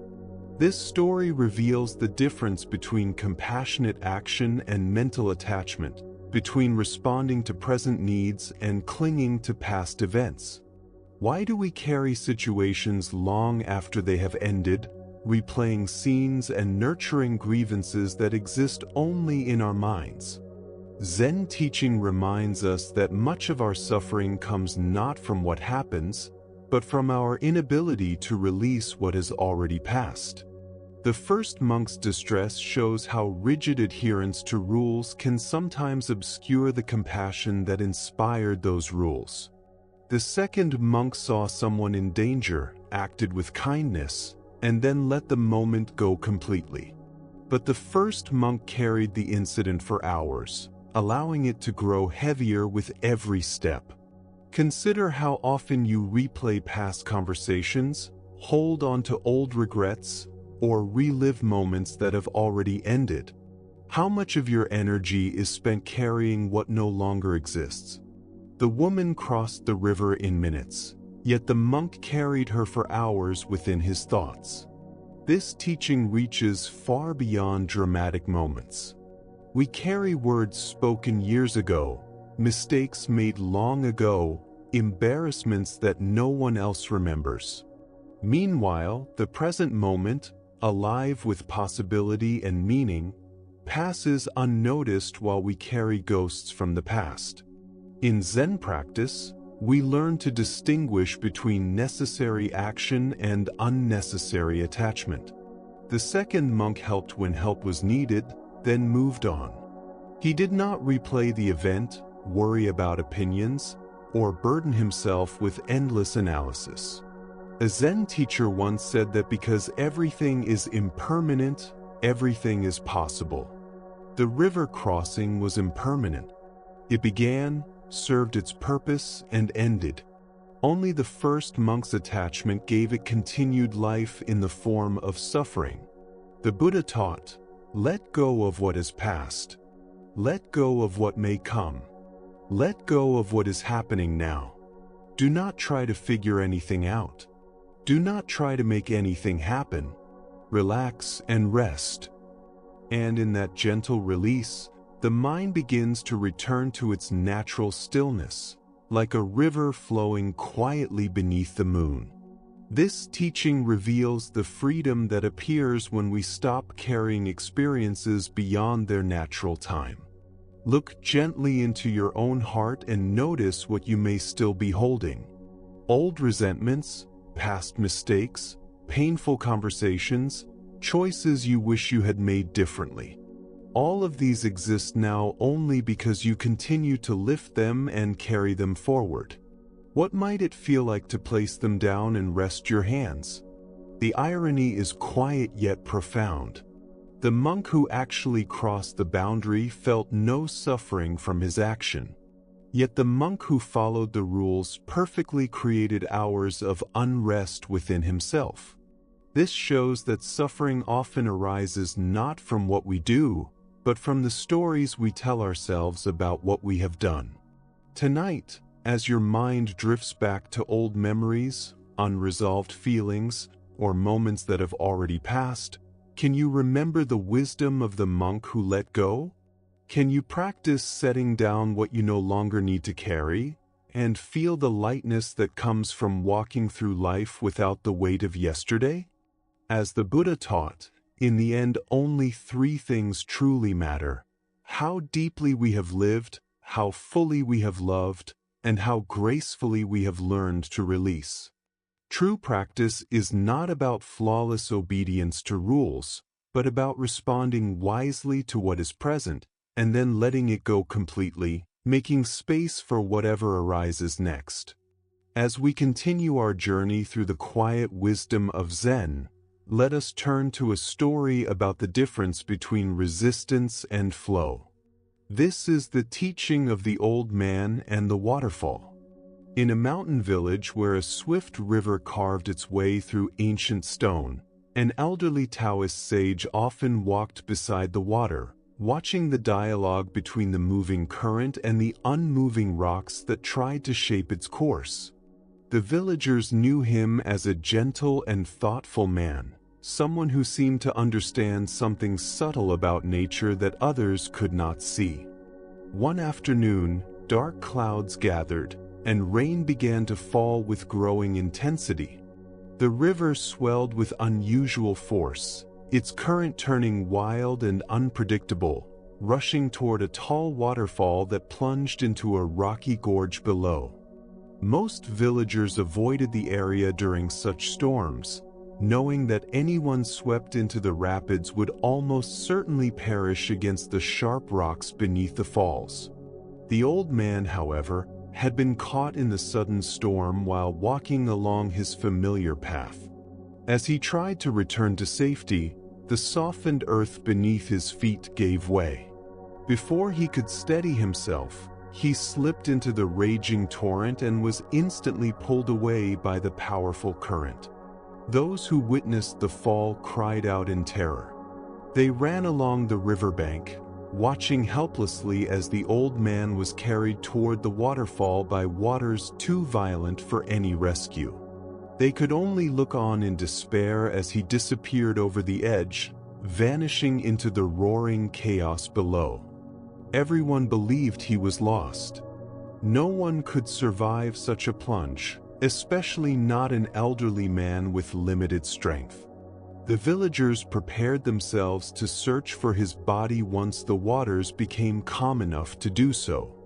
Yet when they hurried toward the base of the waterfall, they saw something astonishing. Far below, the old man emerged from the water, completely unharmed. He walked calmly to the shore, water streaming from his robes, and sat down to rest as peacefully as though he had merely taken a refreshing swim on a warm day. The villagers rushed toward him, unable to believe what they had witnessed. "How is this possible?" they asked in awe. "The current was so violent, the rocks so dangerous. By all reason, you should not have survived." The old man smiled gently at their concern. He wrung water from his sleeves and reflected quietly before speaking. "I survived," he said softly, "because I adapted myself to the water rather than trying to make the water adapt to me. When I felt myself falling, I did not struggle against the current or try to force it to change direction. Without thinking, I allowed myself to be shaped by it. When the water descended, I descended with it. When it swirled, I swirled with it. When I entered the whirlpool, I emerged with it. I became like the water itself. And that is how I lived." The villagers listened in silence, beginning to sense that they had witnessed something far deeper than mere good fortune. They had seen a living expression of a principle the old man had learned through years of observing nature. As the Buddha taught, nothing remains fixed. Everything is in motion. Being is always becoming. Here we discover the wisdom of working with life's currents instead of exhausting ourselves by resisting forces beyond our control. Why do we instinctively fight difficult circumstances when flowing with them might serve us better? Zen teaching reminds us that the ego mind believes it can control the world through sheer effort and will. Yet this approach often creates more suffering than the situation itself. The old man's survival was not luck alone. It was the result of understanding something essential about existence. When we align ourselves with the natural movement of events instead of demanding that life conform to our desires, we often uncover possibilities that resistance hides from us. Consider your own relationship with challenge. How much energy do you spend fighting situations you cannot change? The old man's teaching suggests another way. Not passive surrender, but conscious adaptation. A way of flowing with change while preserving your inner clarity. This does not mean abandoning your values or accepting harm. The old man did not give up his wish to survive. He simply changed his approach. Instead of opposing the water's power, he used it. Instead of resisting its direction, he moved with it, while maintaining awareness and intention. In relationships, careers, and personal struggles, we face similar choices. We can exhaust ourselves trying to control outcomes and force reality to match our expectations. Or we can learn to work skillfully with what is present, finding creative paths toward our deeper purposes through flexibility rather than force. A Zen master once said that water is soft and yielding, yet it slowly wears away the hardest stone. The old man embodied this truth, showing that gentleness can become strength when guided by wisdom. The Buddha taught that hatred is not ended by hatred, but by love. This insight extends beyond anger to every form of resistance. Problems are rarely resolved through direct confrontation alone, but through understanding their nature and working with the forces beneath them. Look quietly at a current source of tension in your life. Where are you trying to force the current to change direction instead of learning how to swim with it? What might it mean to adapt to the situation while remaining faithful to your deepest values and intentions? Tonight, As you encounter the inevitable currents of daily life, unexpected changes, difficult people, and circumstances beyond your control, can you remember the old man's wisdom? Can you remain centered while moving with forces you cannot alter, discovering that sometimes the most direct path forward is the one that gently curves around obstacles instead of striking them head-on? The Buddha reminded us that, in the end, only three things truly matter: how well we have lived, how deeply we have loved, and how gracefully we have learned to release. To flow with life's currents is to loosen our grip on control while strengthening our capacity to respond wisely. Like water, we can be both powerful and yielding, persistent and adaptable, strong and gentle at once. Now let us turn to another story, one that reveals a simple truth underlying all experience. This is the teaching of the meditation student and the quiet reminder. A young student had practiced meditation for several months with sincere devotion. Each morning and evening, he sat quietly on his cushion, closed his eyes, and followed the breathing methods his teacher had taught him. Some days the practice felt natural and peaceful, but recently he had begun to struggle. On one particular morning, he could barely remain still for a few minutes before frustration overwhelmed him. His mind raced with thoughts of work, relationships, and countless small worries. His legs ached from sitting, and despite his efforts to focus on his breath, he was repeatedly pulled away by restless thoughts and physical discomfort. After what felt like hours, though it was likely only 20 minutes, he abandoned his practice and went in search of his teacher. He found the elderly monk in a small garden behind the hall, quietly tending plants in the early light. "Teacher," the student said, his voice heavy with discouragement, "my meditation is terrible. I cannot concentrate at all. My mind is scattered, my body hurts, and I keep falling asleep. Everything about my practice feels wrong." The teacher looked up from the soil, earth still clinging to his hands, and met the student's troubled gaze with calm eyes. He listened without judgment or surprise, as though he had heard these words many times before. "It will pass," the teacher said simply, and returned to his work. The student stood there, startled by the simplicity of the response. He had expected detailed guidance, a new technique, or at least reassurance. Instead, he received only 3 quiet words. Feeling uncertain but having nothing more to say, he returned to his room to reflect on them. Over the following days, he continued his practice despite his doubts. Gradually, something shifted. The intense restlessness began to soften. His body adjusted to the posture, and moments of genuine stillness appeared between waves of thought. By the end of the week, his meditation had changed completely. Filled with joy, he sought out his teacher once again, this time finding him sweeping leaves in the courtyard. The student's face glowed with excitement. "Teacher," he exclaimed, "my meditation is wonderful now. I feel clear, peaceful, and alive.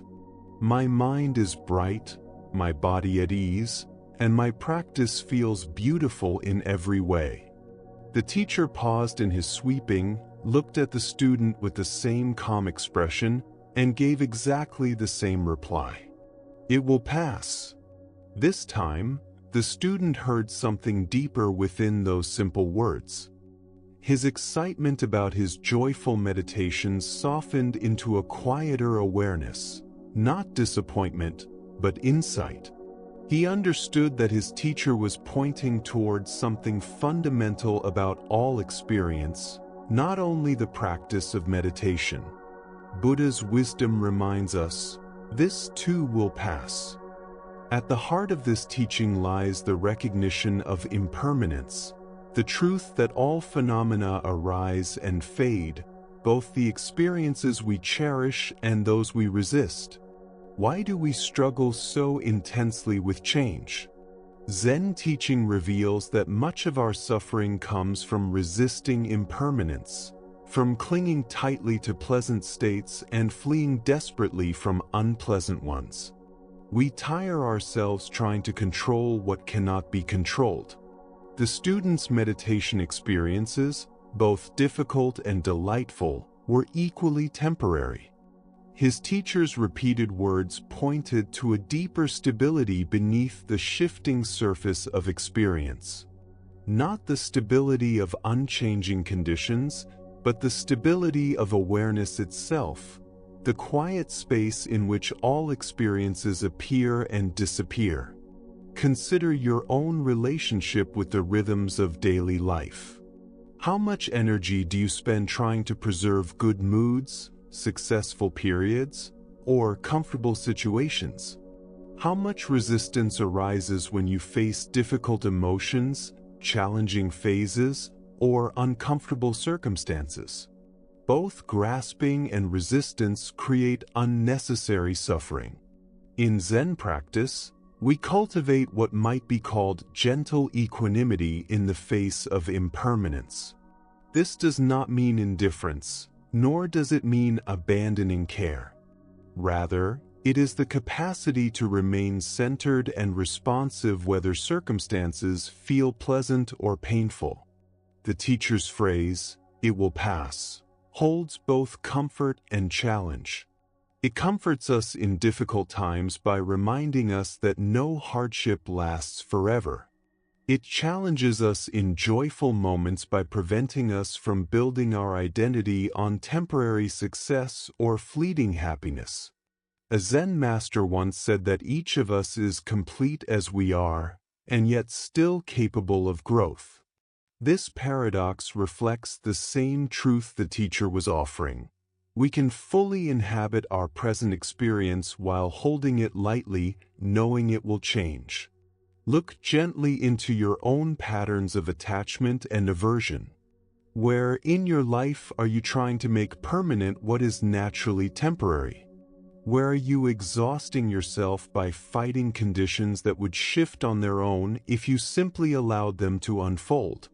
The Buddha taught that all conditioned things are impermanent, and that awakening comes through mindful effort. This teaching invites us to live wholeheartedly while holding outcomes softly. We can care deeply about our practice, our relationships, our work, and our growth, while remembering that all forms and experiences are passing visitors within awareness. This understanding transforms how we meet both success and failure, pleasure and pain.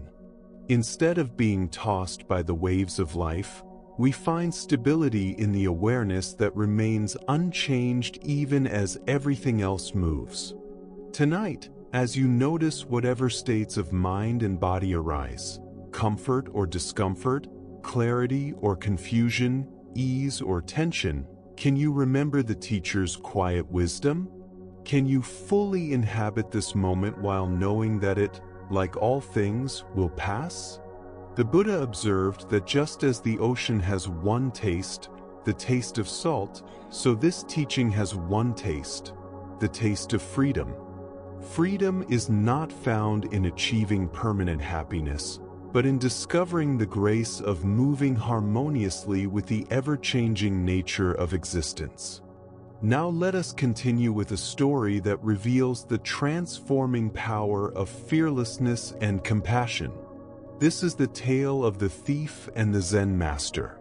One quiet evening, as twilight painted the sky with soft hues of purple and gold, Zen master Shikiri Kojin sat alone in his humble home, reciting ancient sutras. His voice flowed gently through the quiet rooms, each word a meditation, each breath a prayer. The soft glow of candlelight flickered across the walls as he immersed himself in the familiar rhythms of sacred verses. Suddenly, the stillness was broken. The front door burst open, and a desperate man rushed inside, holding a sword that gleamed in the candlelight. His eyes were wild with urgency, his clothes torn and stained, his breath heavy from flight. He had chosen this isolated house believing it would be an easy target. A monk, he assumed, would offer no resistance. "Money or your life," the thief demanded, his voice trembling between fear and aggression. He expected panic, pleading, or anger. Instead, Shikiri did not even lift his gaze from the sutra. After a moment, he spoke calmly, as though responding to an ordinary visitor. "Please do not disturb my practice," he said softly. "If you need money, help yourself. It is in that drawer." He gestured toward a small wooden chest and returned immediately to his recitation. The thief stood frozen, his sword still raised, unable to comprehend what he was witnessing. Never before had he encountered such a response. No fear, no resistance, only quiet generosity. Still bewildered, he approached the drawer and began gathering the coins and small valuables inside. Behind him, the master's voice continued, steady and peaceful, as though nothing unusual were happening. Just as the thief prepared to leave, Shikiri called out again. "Wait," he said gently, looking up for the first time. "Please do not take everything. I need some of that money to pay my taxes tomorrow. Leave a little for me if you would." The thief stared in disbelief. Here was a man calmly negotiating the terms of his own robbery, as though they were discussing ordinary business. Almost without thinking, the thief returned some of the money to the drawer. As he turned to leave, the master spoke once more. "You have taken my money," Shikiri said quietly, "but you did not thank me. That is not very polite." The thief's hand began to tremble. Never in his life had he felt so unsettled. Here was someone who treated robbery as a gift, who seemed more concerned with courtesy than with his own safety. "Thank you," the thief whispered and fled into the night. Later, when he was arrested and confessed to many crimes, including the incident at Shikiri's home, the master was summoned to testify. The officials expected anger, fear, and demands for punishment. Instead, Shikiri spoke with the same calm clarity. "This man did not steal anything from me," he said. "I gave him the money freely. He even thanked me, though I had to remind him." Hearing these words, something opened in the thief's heart. For the first time in many years, tears filled his eyes, not tears of rage or self-pity, but tears of recognition. He had encountered something unknown to him, love without conditions. After his release, he sought out the master and asked to become his student. Under Shikiri's patient guidance, he learned to cultivate the same fearless compassion he had witnessed that night. Years later, through sincere practice and unwavering trust, he discovered a deep peace within himself. The Buddha taught that hatred is never ended by hatred, but only by love. This story reveals the quiet revolution of meeting violence with peace, responding to taking with giving, and answering fear with love. Why do we believe that force must be met with force? Zen teaching shows that such reactions often perpetuate conflict instead of dissolving it. When hostility meets hostility, the cycle of suffering grows stronger. But when genuine compassion appears, a space for transformation opens. Look gently into your own life. When someone approaches you with anger or criticism, what is your immediate response? Most of us instinctively defend ourselves, either through attack or withdrawal. But notice what happens within you at those moments. Does tension lessen or deepen? Does conflict dissolve or intensify? Shikiri's response demonstrates what Zen calls skillful action, responding from wisdom rather than reflex. His fearlessness did not come from ignorance of danger, but from understanding suffering at its root. He saw the thief not as an enemy, but as a being in pain. By refusing to label him as evil, he allowed the thief to see himself anew. In Zen practice, we cultivate the courage of openness. This does not mean being careless or allowing harm, but developing the strength to respond from clarity rather than fear. The Buddha taught that, in the end, only three things truly matter: how well we have lived, how deeply we have loved, and how gracefully we have learned to release. Shikiri embodied all three. Consider the difficult people in your life: the challenging colleague, the critical family member, the impatient stranger. What might it mean to meet their energy with quiet compassion, not by surrendering to them, but by refusing to lose your inner peace? Tonight, as moments of tension arise, can you remember the master who welcomed a thief as though he were a guest? Can you find the space between impulse and response where choice lives? Sometimes the most powerful answer to aggression is unwavering compassion. Now let us turn to another teaching, a story about the temporary nature of all possessions and status. This is the story of the inn that called itself a palace. In ancient India, a respected spiritual teacher wandered from village to village, sharing the Buddha's teachings with anyone who would listen. His reputation for wisdom and kindness spread widely, reaching even kings and nobles. One day, during his travels, he arrived in the capital of a great kingdom, where a magnificent palace rose above the city like a crown of light. Its walls were built of marble and adorned with precious stones, catching the sunlight and scattering it in shimmering waves of color. Gardens of rare blossoms and quiet fountains surrounded the grand structure, and guards in polished armor stood watch throughout the grounds. It was clearly the residence of one who possessed immense wealth and authority. The wandering teacher approached the entrance with the same calm dignity he carried into every meeting, whether with kings or with beggars. The guards, recognizing his simple robes and peaceful presence, did not stop him. Word of his arrival had already spread, and they had been instructed to allow him to pass freely. He walked through long corridors lined with silk tapestries and golden sculptures, moving steadily toward the throne room where the king sat upon an ornate chair raised above the marble floor. Courtiers dressed in fine garments gathered around the throne, their jeweled ornaments catching the light from tall windows. The king, a middle-aged man draped in deep purple silk and wearing a crown of gold and gems, looked up as the teacher entered. He had expected the visit, though he did not know what this encounter might reveal. "What do you want?" the king asked directly, his voice carrying the authority of someone accustomed to obedience. The teacher bowed respectfully and replied with quiet assurance, "Your Majesty, I would like a place to sleep in this inn." A ripple of surprise moved through the courtiers. The king's expression shifted from curiosity to confusion. "But this is not an inn," the king said, gesturing toward the splendor around him. "This is my palace.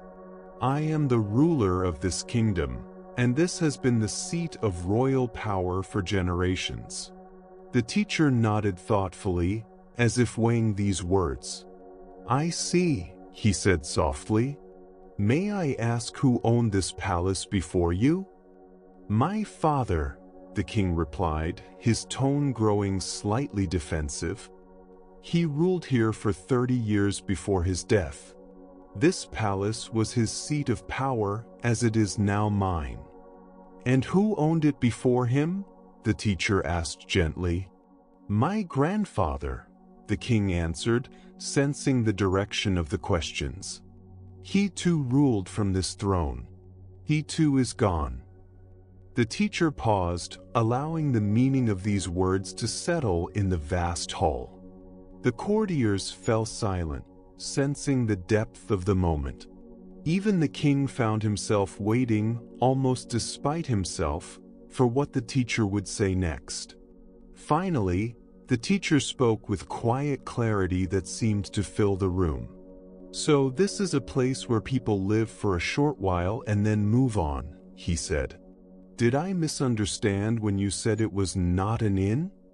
The silence that followed was complete. The king sat motionless on his throne, the teacher's words piercing assumptions he had never questioned. The courtiers remained still, as though witnessing something beyond the usual language of power and ceremony. The Buddha taught that all conditioned things are impermanent and that awakening requires mindful effort. This truth reveals itself in the teacher's simple question about the palace that called itself something permanent. Why do we cling so tightly to possessions and positions that are, by their nature, temporary? Zen teaching explains that our attachment to permanence creates suffering because it contradicts the reality of change. Everything we believe we own, even our bodies and identities, is held only for a time. Look gently into your own life. The home you inhabit, the work you perform, the roles you carry, the numbers you watch on screens, all are temporary arrangements. You dwell within them for a while, then move on, just as others did before you and others will after you. This does not invite carelessness or indifference. Rather, it invites a softer way of holding what we have, with awareness of its passing nature. The king's palace was magnificent and meaningful, yet it was also an inn where travelers stayed briefly before departing. The deeper teaching shows how identification with temporary roles creates unnecessary suffering.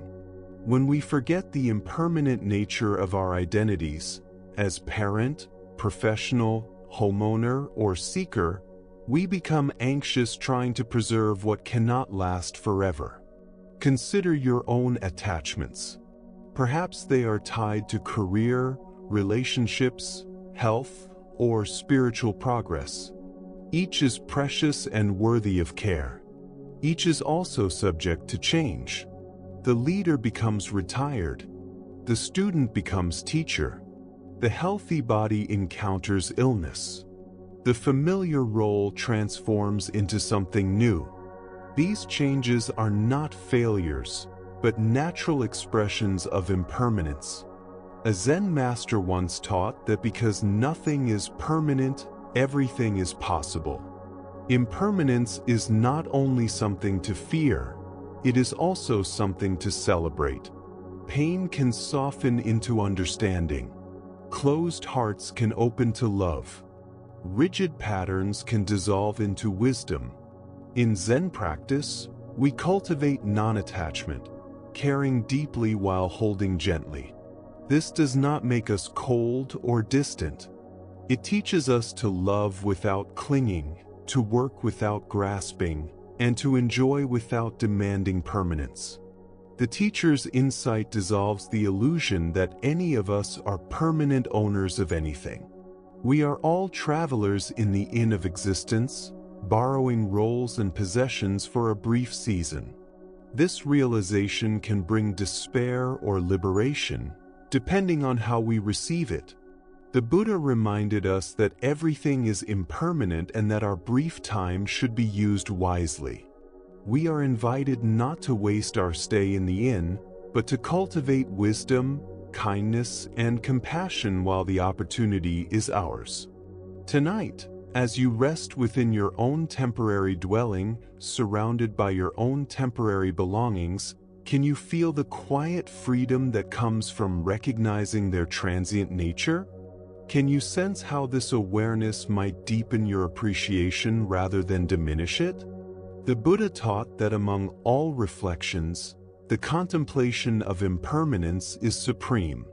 By remembering the temporary nature of our stay in this world, we discover the preciousness of every moment, each breath, each meeting, each opportunity to awaken.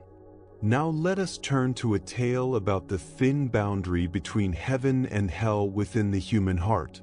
This is the story of the samurai and the gates. In feudal Japan, a battle-hardened warrior sought out the renowned Zen master Hakuin. His armor bore the marks of countless battles, and his eyes carried the weight of a man who had witnessed too much violence. He approached the master's simple dwelling with a question that had haunted him since his last campaign. "Master Hakuin," the warrior said, bowing stiffly, "I have spent my life facing death on the battlefield. Tell me honestly, do heaven and hell truly exist after death?" Hakuin looked up from his tea, studying the warrior with quiet intensity. "Who are you to ask such a question?" he asked calmly. "I am a samurai," the warrior replied with pride. "I serve my lord with honor and have never fled from battle." Hakuin's expression suddenly hardened. "You, a warrior?" he said with a dismissive laugh. "What kind of ruler would choose someone like you as a guard? Look at yourself. Your face is rough and worn like that of a common beggar. How could someone so crude claim to protect nobility?" The words struck the samurai like blows. His face flushed with anger, and his hand moved instinctively toward his sword. "So you carry a sword?" Hakuin continued, his voice sharp with provocation. "Your blade is probably too dull to cut anything. You could not even slice paper, let alone defend anyone of importance." Unable to contain his fury, the warrior began to draw his sword, the steel singing as it left its sheath. His entire body trembled with rage. His vision narrowed until only the monk remained. At that precise moment, as the blade caught the light, Hakuin spoke with sudden clarity. "Here, the gates of hell open." The words pierced through the warrior's anger. In that instant he saw himself clearly, consumed by rage, ready to kill over wounded pride, his mind clouded by fury. He understood that hell was not a distant realm, but the state of consciousness he inhabited in that moment. Slowly, with great reverence, he sheathed his sword and bowed deeply. His anger transformed into gratitude. "Here, the gates of paradise open," Hakuin said gently, his voice now filled with compassion.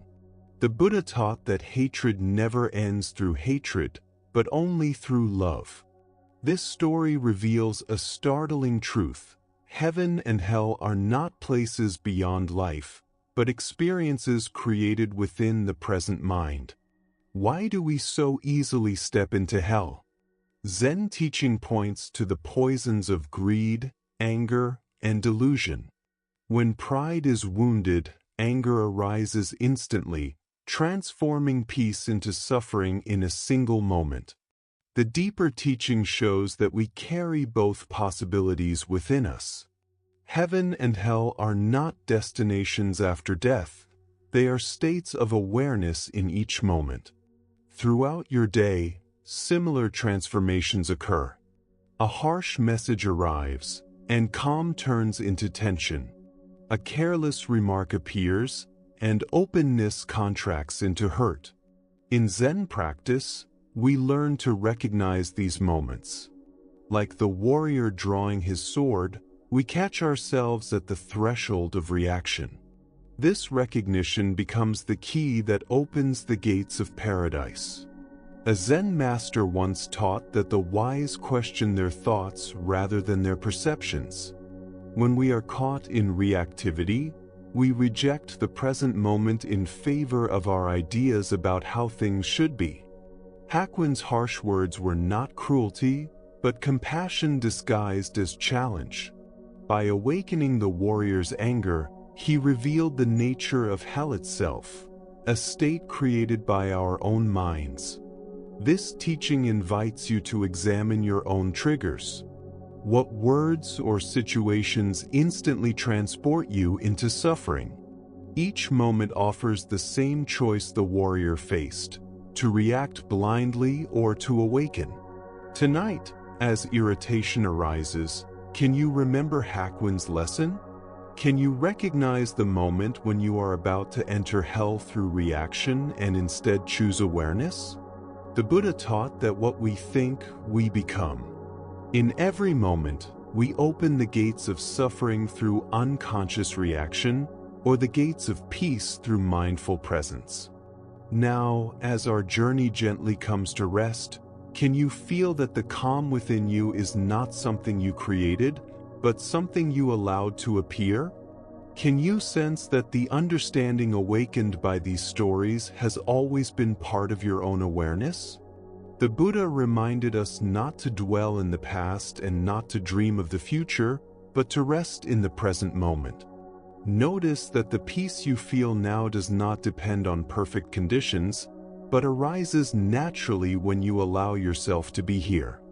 Each story tonight has revealed the same truth in different forms: that struggle softens when we stop resisting reality, that freedom appears when we release control, and that lasting peace emerges when we see beyond the stories of the mind. Even when challenges return tomorrow, the understanding you touch tonight remains within you, ready to guide you back to clarity. Wisdom is not hidden in distant monasteries or complex theories. It lives in the gentle awareness that notices your breath, feels your heartbeat, and observes without judgment. Tonight, you have touched that truth. As you move from this quiet space into sleep, carry with you not only these stories, but the calm and clarity they awakened. May this understanding remain close to your heart, lighting your path through whatever tomorrow brings, reminding you that peace is always just one conscious breath away. Rest well, and thank you for walking this path together in the quiet presence of the silent monk.